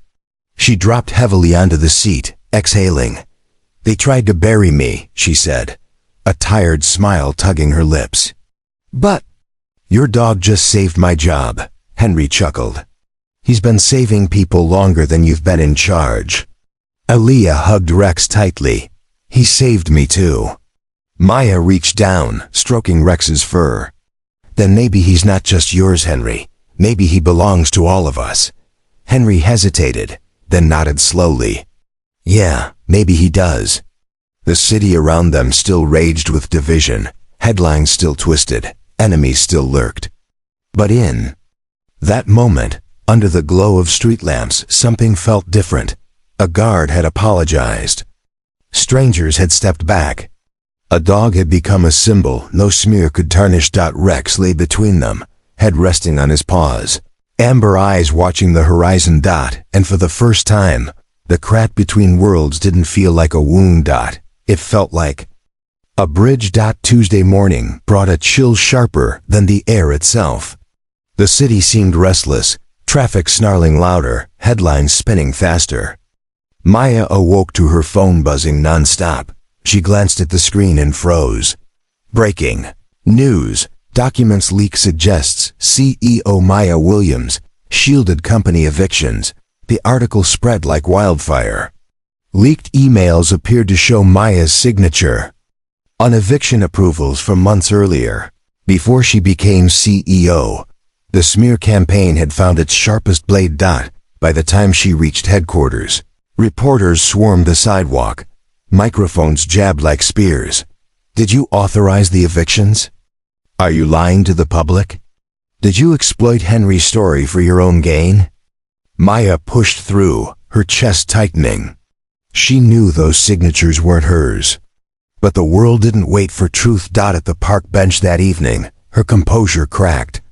Henry and Aaliyah listened as she explained, voice low and raw. "They forged it," she said, trembling with fury. "I never signed those papers, but it doesn't matter. People will believe what they want." Henry spat on the sidewalk. "Sounds like the brass I used to serve. Cover their asses, let someone else take the fall." Aaliyah hugged her notebook. "So what do we do?" Maya exhaled. "I fight, but this time, it could cost me everything."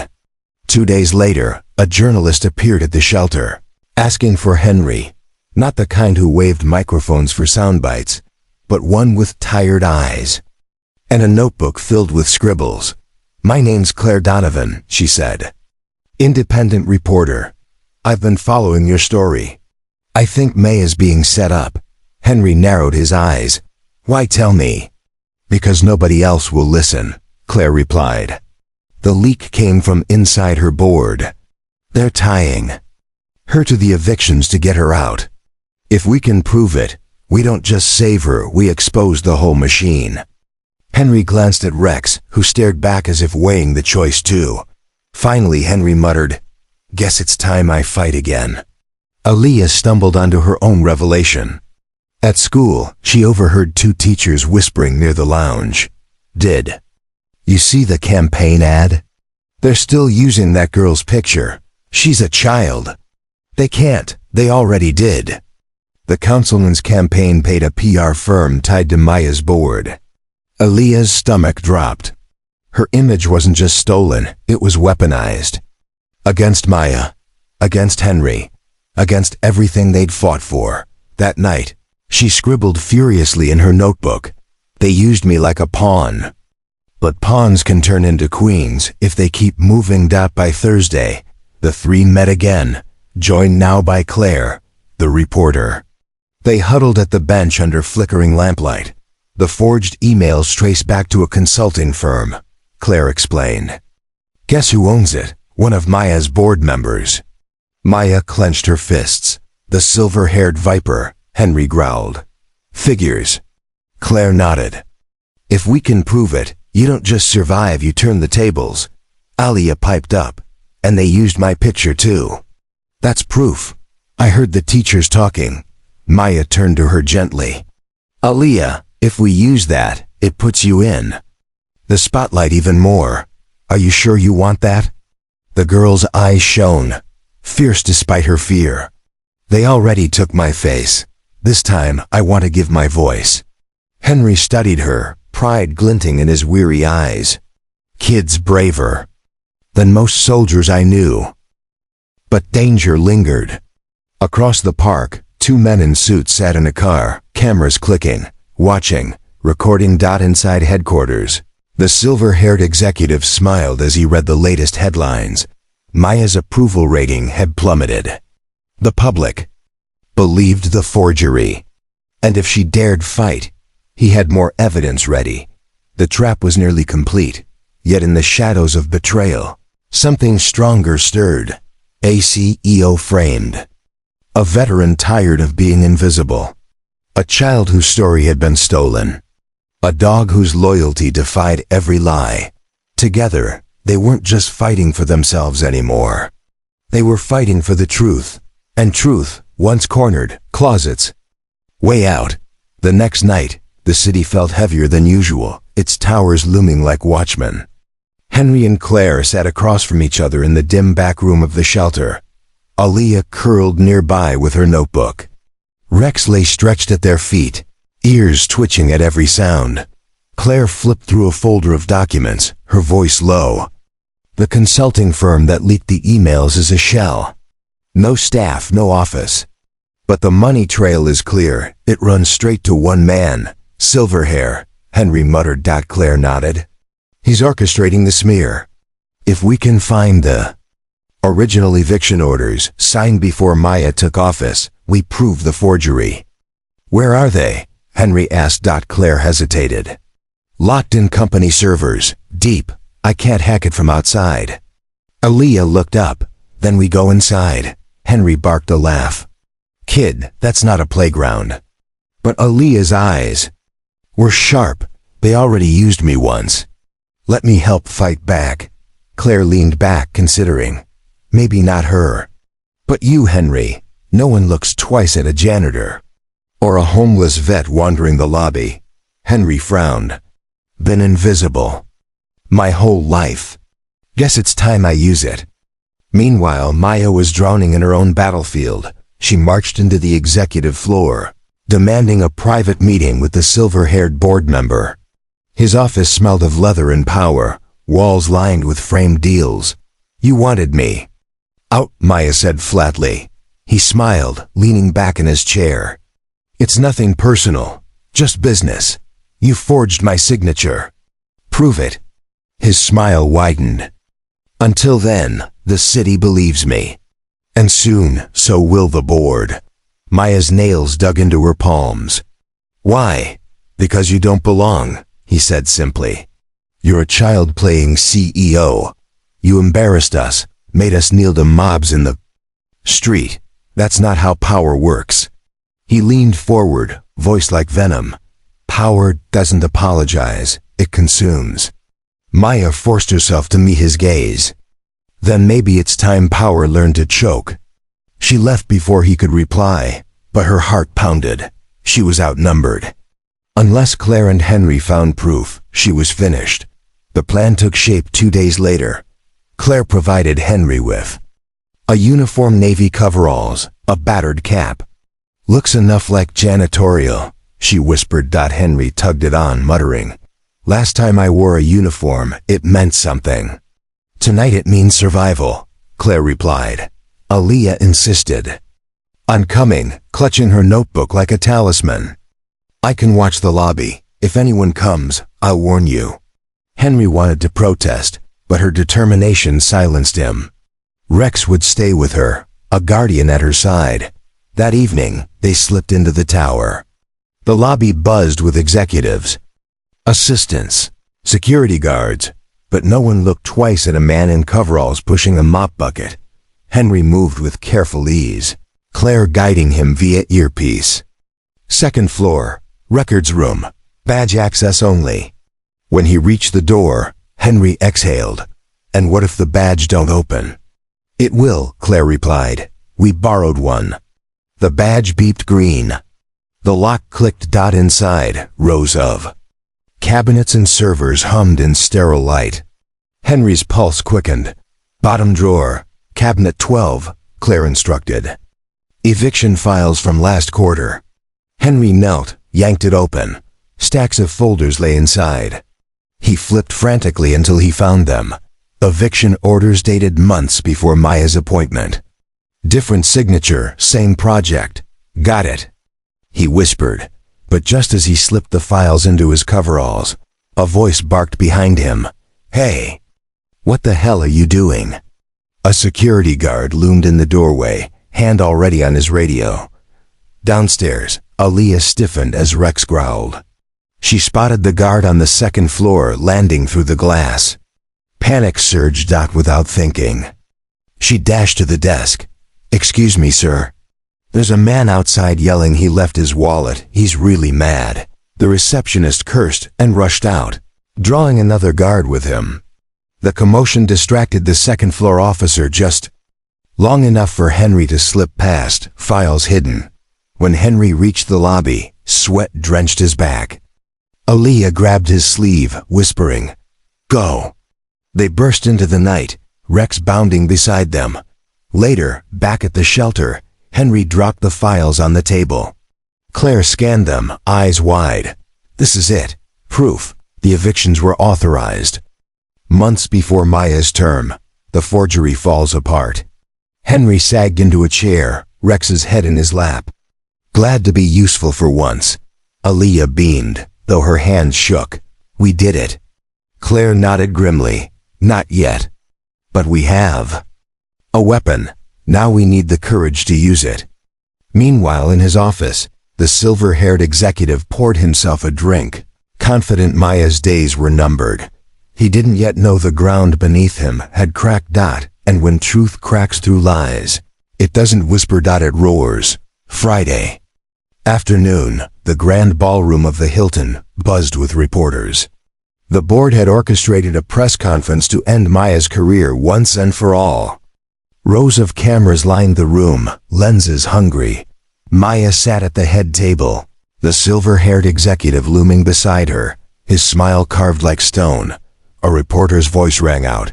"Ms. Williams, do you deny signing eviction orders that displaced dozens of families?"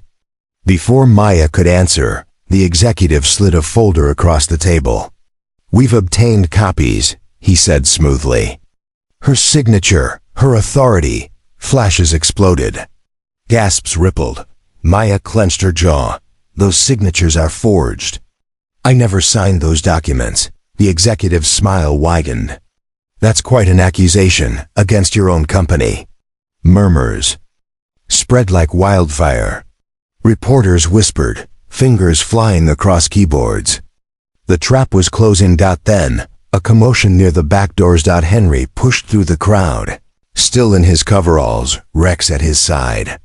Aaliyah clung to his sleeve, notebook pressed to her chest. Claire followed, clutching a folder of files. "Wait!" Claire shouted. "We have evidence." All eyes turned. The silver-haired man's smile faltered. "Who let them in?" The reporters surged forward. Mics thrust out. Henry marched to the front, his voice rough but steady. "You want the truth? Here it is." He slammed the files onto the table. "Eviction Orders, dated months before Maya took office. Signed by someone else, not her. Claire added, "We traced the leak to a shell company owned by this man." She pointed directly at the executive. "He forged the documents. He framed her." Gasps thundered. The cameras snapped like machine guns. The executive sputtered. "This is outrageous." But Aliya's small voice cut through the chaos. "They used me too." Every head turned. The girl stood trembling but fierce, notebook clutched in her arms. "They took my picture for their campaign. They never asked. They said I was the future, but really they just wanted to use me to hurt. To hurt all of us." Her words, simple and raw, pierced deeper than any polished statement. Reporters leaned forward, captivated. Maya's throat tightened. She reached for the microphone. "This is what power does when it's afraid. It steals voices. It fabricates lies. It devours anyone who threatens it. But we're not afraid anymore." The ballroom erupted. Some board members scrambled, faces pale. The silver-haired man shouted into the din, "This is slander. They're criminals." But he was drowned out by the roar of questions.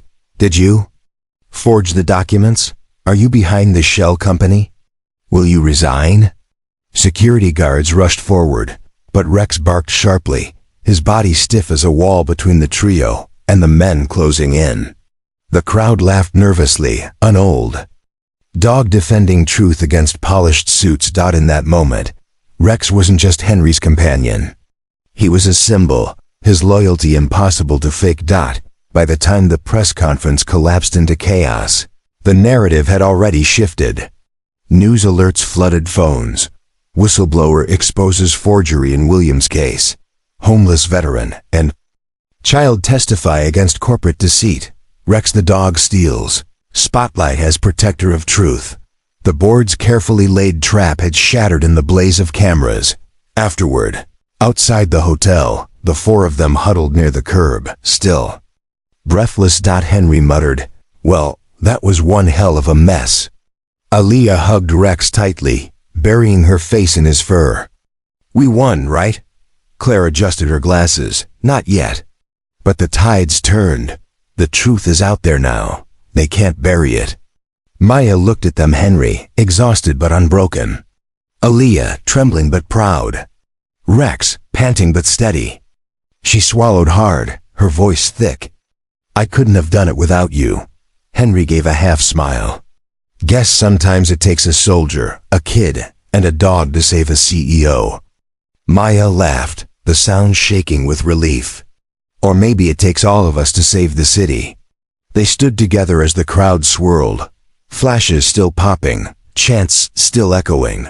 For once, they weren't just symbols wrapped in headlines. They were a force. That night, the city buzzed with new energy. Some still doubted, some still jeered, but many, for the first time, believed. The machine had cracked. And once cracks appear, walls never hold the same. The hotel ballroom had emptied.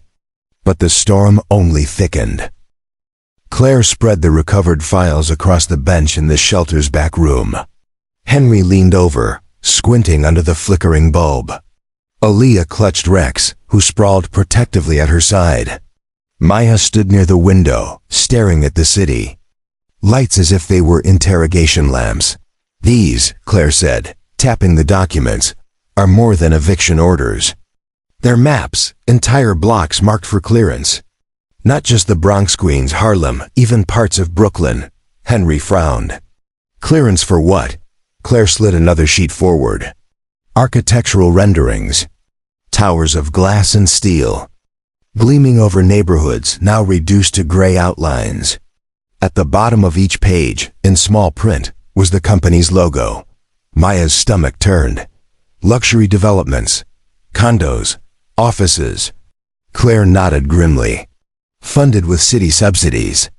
Meant for affordable housing. They weren't just pushing people out. They were getting paid to do it. Aliya's voice quivered.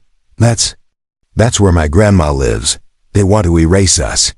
Her small hands clenched the notebook so tightly the pages bent. "They say the city has two faces. This is them cutting one off."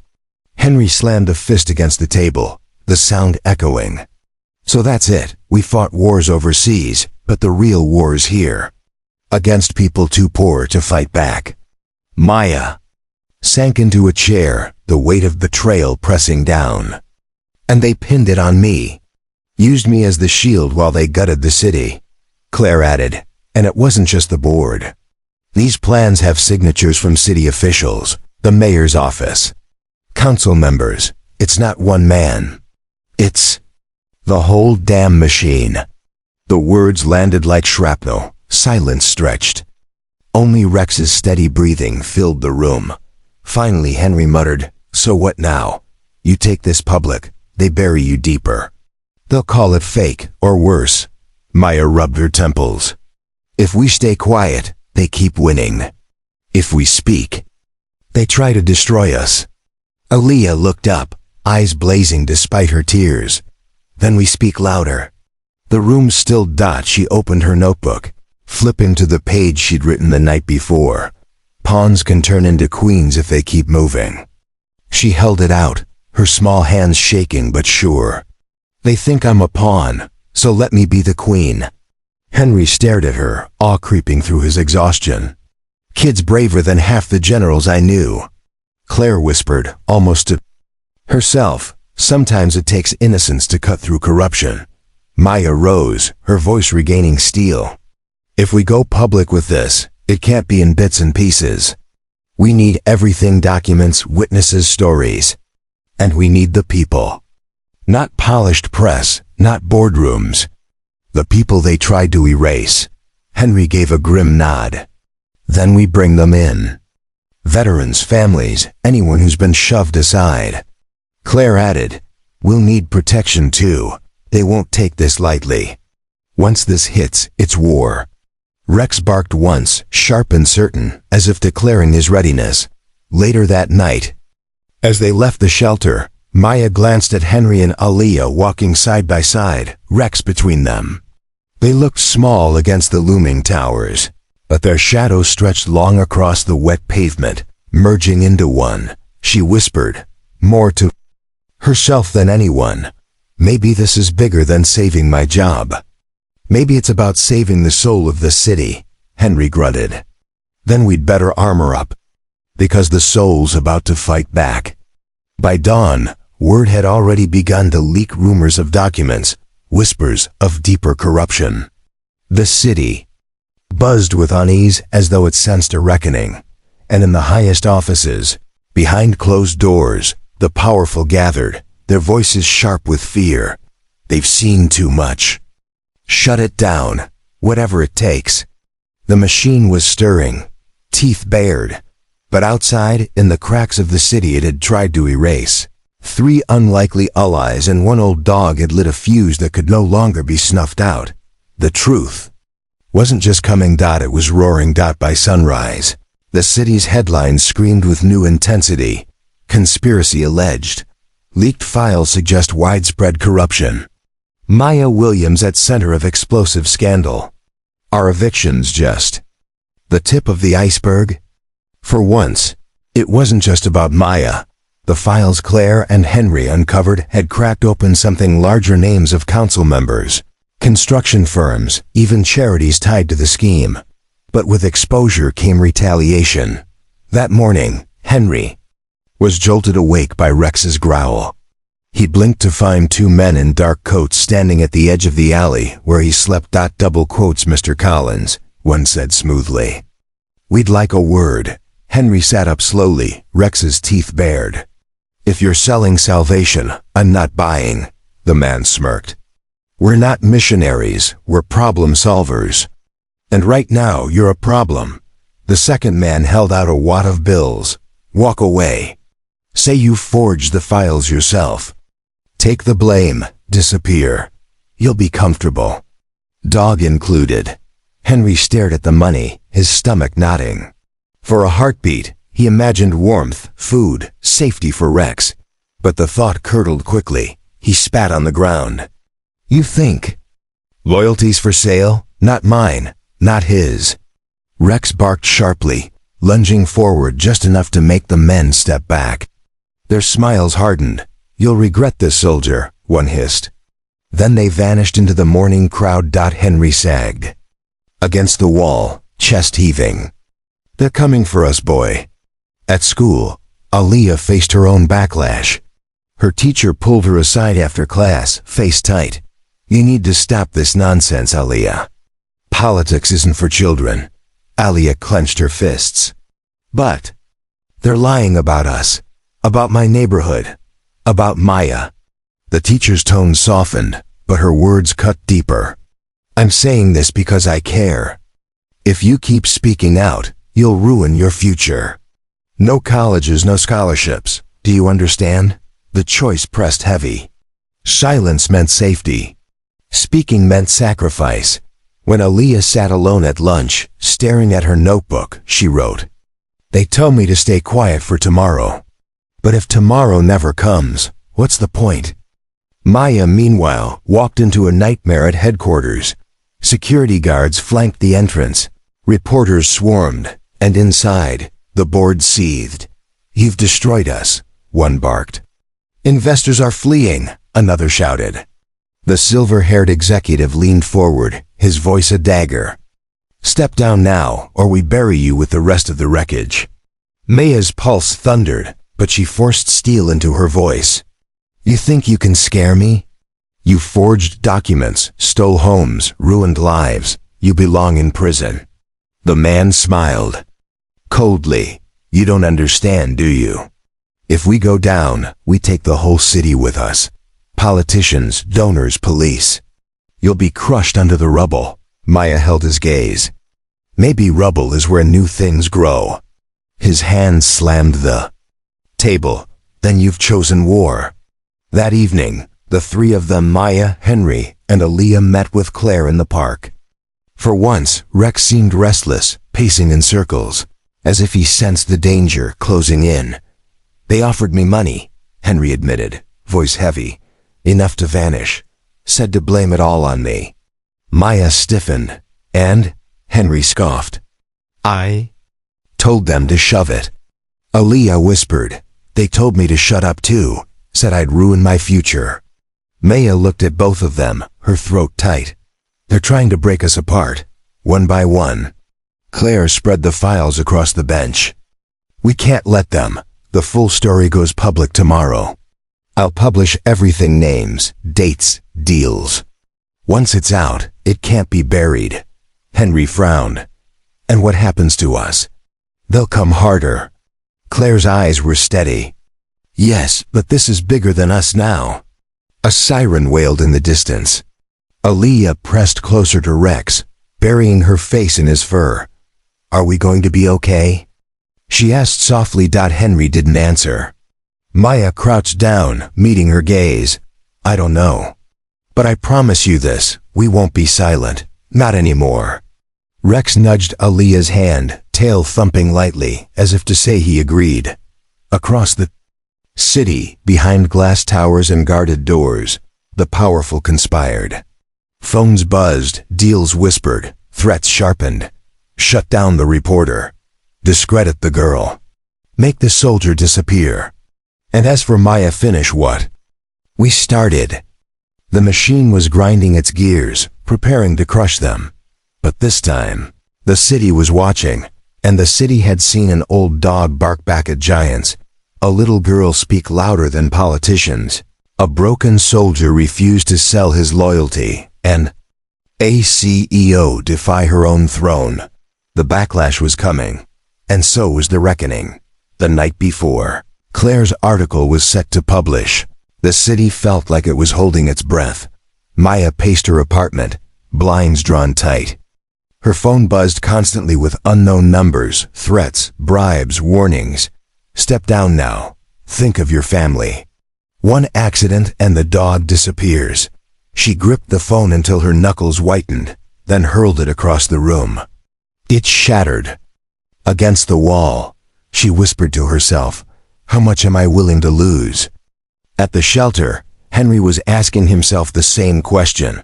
Rex slept with his head heavy on Henry's thigh, but Henry's eyes stayed fixed on the dark ceiling.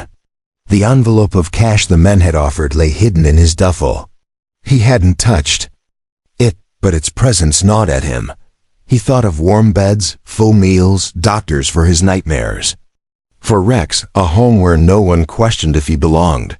He also thought of Aaliyah, her small voice ringing in City Hall. "We deserve to be seen." Henry clenched his jaw. "If I sell out, what does that make me? What does that teach her?" Rex stirred. As if answering, Henry stroked his fur. "I know, boy, I know." Aaliyah, meanwhile, sat at her bedroom desk, her notebook open, but her pencil frozen. Her mother stood in the doorway, weary eyes filled with worry. "Baby, I can't protect you if you keep putting yourself in this," her mother said softly. "They're powerful. They'll crush us."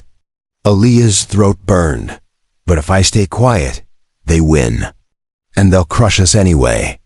Her mother's eyes glistened. She walked over, brushing Aaliyah's curls back. "You're just a child." "I'm not just anything," Aaliyah whispered. Her mother sighed, kissed her forehead, and left the room. Alone, Aaliyah finally wrote, "If children can't speak, maybe that's why the world never changes."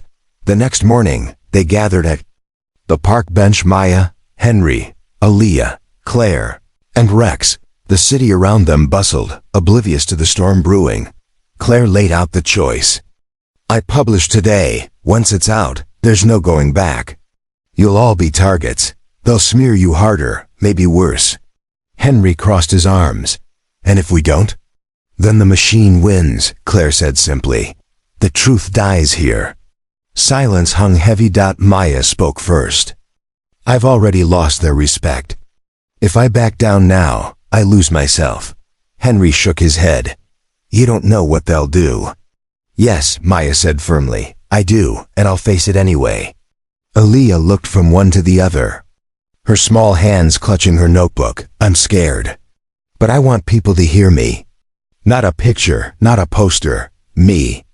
Henry exhaled sharply, running a hand over his face. "Damn it. You're just a kid." "But I'm here," she said, meeting his eyes. Rex barked once, as if casting the final vote. Just then, Claire's phone buzzed. She answered, and her face drained. "They know. The servers were hacked. They're already trying to kill the story before it's live." Maya leaned forward. "What does that mean?" "It means," Claire said, her voice trembling with urgency, "if we want this truth out there, we'll have to deliver it ourselves, publicly, today." Henry cursed under his breath. Aaliyah's eyes widened. Maya straightened her shoulders. "Then we do it," Maya said. Henry growled. "You realize what you're asking? This isn't just protests anymore. This is a war they'll fight dirty." Maya met his gaze. "And we either fight it together, or we get erased one by one." The decision set between them like fire. Henry closed his eyes, thinking of the cash he'd almost taken, the easy way out. He shoved the thought away. "All right, I'm in." Aaliyah hugged her notebook tighter. "Me too." Claire nodded, determination hardening her features. "Then we move fast." Rex wagged his tail, ready. As they rose from the bench, the city felt different. They were no longer bystanders caught in the machine. They were challengers, carrying truth like a weapon. But truth was heavy. And once unleashed, it could not be called back. The crossroads lay before them, and whichever path they chose, there would be no return. That afternoon, the city hall steps became a stage. The mayor had called a press briefing to address misinformation, swirling around the leaked files. The plaza swelled with people, supporters, detractors, police in riot gear. Cameras stacked like WATCHTOERS. Maya stood at the edge of the crowd with Henry, Aaliyah, Claire, and Rex. Her palms were slick, her throat dry. On the podium, the mayor's voice boomed. "These rumors are unfounded. Documents circulating online are falsified, designed to destabilize our great city. We will not be distracted by lies."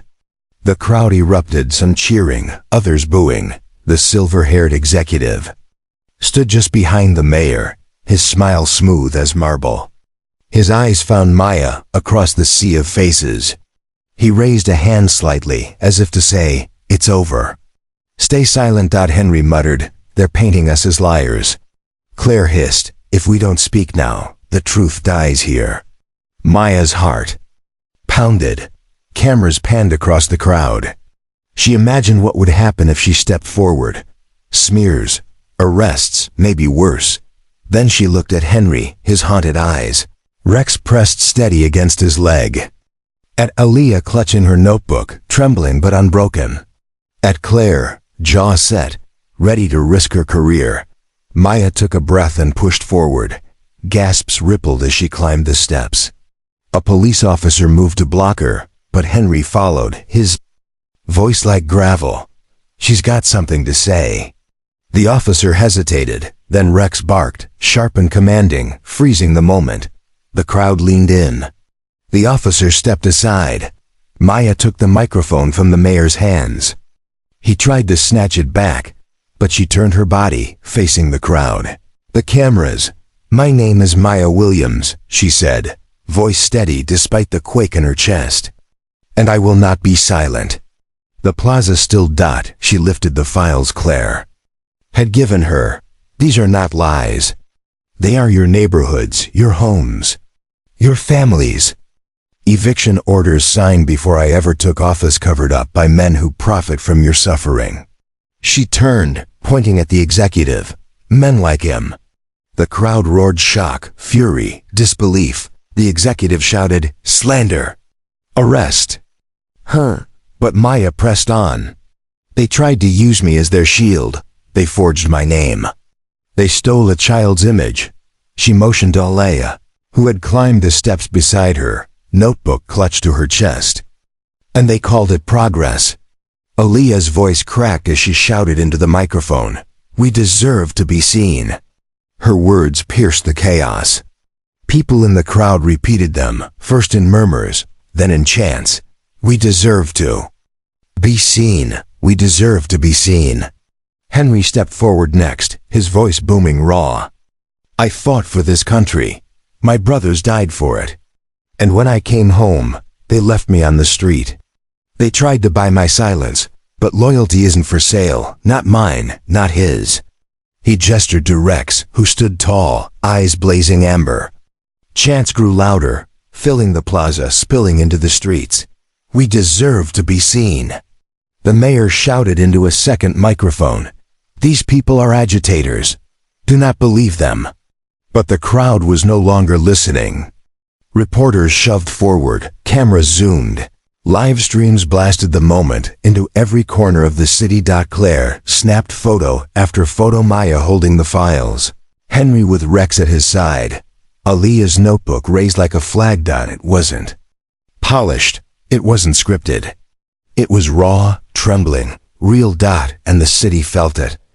The silver-haired executive's face twisted with rage. He leaned toward the mayor, whispering furiously. Police lines tensed, shields lifted. For a moment, violence seemed inevitable. But then, an officer near the front lowered his baton.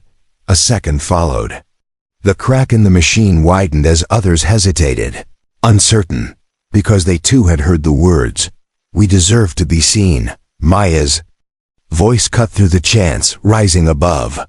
"This is your city, not theirs. Do not let them erase you. Do not let them steal what's yours." The roar that followed was deafening. The mayor's podium wobbled under the force of the crowd's cry. The executive paled, his mask slipping.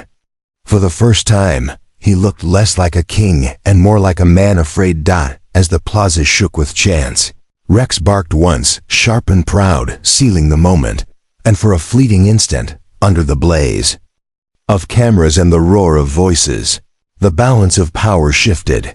The city was no longer theirs. It belonged to the people. Night fell heavy over the city, but the echoes of the day still thundered. The chant, "We deserve to be seen," ricocheted through social media, news clips, and whispered conversations in bars and kitchens. But for Maya, Henry, and Aaliyah, The roar gave way to silence laced with danger. Maya's penthouse, usually guarded by security, now felt like a glass cage. Anonymous messages flooded her inbox. "We know where you live. Step down or you'll regret it." Police offered protection, but she didn't trust the same system tied to the conspiracy. She paced the floor, wine untouched on the counter, her reflection fractured in the window. Her career was dangling by threads, but for the first time she wondered if survival mattered more than victory. How far am I willing to go? She asked herself. Henry and Rex didn't sleep at all. The alley where they usually sheltered had been vandalized, spray-painted slurs and broken glass scattered across the pavement. A warning. Henry patched together a spot in the corner of the buddy shelter, his duffel propped against the wall. But even there, he felt the eyes of men watching, waiting. Rex rested against him, warm and steady, but Henry whispered into the dark, "I can't lose you, boy. Not after everything." For the first time in years, he let tears slip, silent and bitter. At home, Aaliyah faced her mother's fury. "You could have been trampled today. Do you even understand how dangerous that was?" "I understand more than you think," Aaliyah shot back. Her mother's voice broke. "You're just a little girl." Aaliyah's throat tightened, but she stood firm. "Then why are grown men so scared of my words?" Her mother's face softened with shock. She pulled Aaliyah into her arms, holding her fiercely. For the first time she didn't scold, didn't hush. She just held her, as though silence itself was an apology. The machine struck back swiftly. Overnight, a new wave of stories smeared them all. Maya Williams incites chaos. Should she be jailed? Henry Collins caught trespassing in company. Records. Child activist exploited by radicals. Where are her parents? The headlines twisted truth into poison. Allies grew quiet. Some who had cheered yesterday now avoided eye contact. It was working. The machine was tightening the screws. The next day, the four met at their bench. No chanting crowds, no cameras, just rain drizzling through the branches. Maya's shoulders sagged. "They're breaking us apart piece by piece." Henry's eyes were hollow. Maybe they'll never stop. Even Aaliyah seemed smaller, her notebook damp in her lap. Maybe we can't win. The silence was heavy, thick with despair. Then Rex nudged his nose into Aaliyah's notebook, pawing at it until she looked down. She flipped it open, pages smudged with ink and rain. On the last page she'd written, "Hope isn't loud. Sometimes it's just showing up again." Aaliyah read it aloud, her voice fragile but steady. Henry chuckled bitterly, then sighed. "Guess that's the only fight we've got left, showing up." Maya nodded slowly, "Even if it hurts." They sat in silence, rain soaking their clothes. Then something small but powerful happened. A man passed by, grocery bags in hand. He paused, hesitated, then set one bag down in front of Henry. "For your dog," he muttered and hurried off before they could reply. Inside the bag was a pack of dog food. Nothing more, nothing less. Henry blinked, wiping his eyes roughly. "People still see him," he whispered. "People still see us." Maya corrected softly. That night, Claire worked tirelessly in her tiny apartment, piecing together the next story. She knew the machine was stronger, faster, richer. But she also knew the truth had faces, now faces the city had seen. A CEO standing against her own empire. A soldier refusing to sell his loyalty. A little girl clutching her notebook like armor.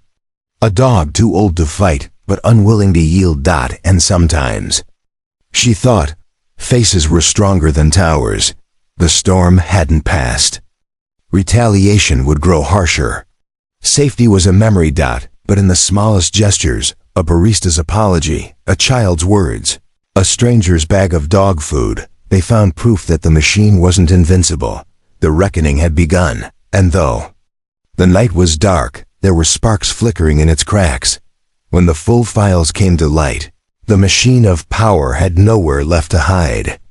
City officials were forced to open investigations, and the men who once smiled from behind polished podiums now stood exposed under the weight of their own lies.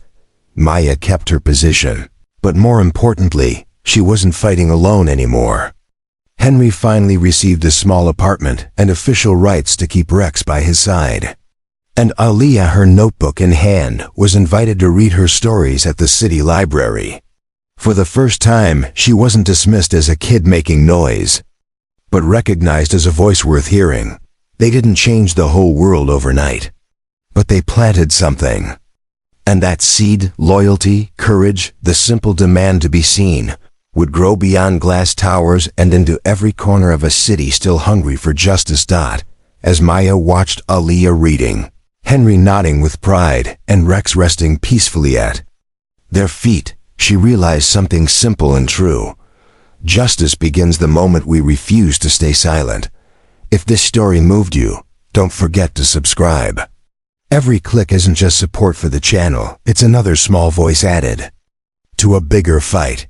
The fight against silence and for hope.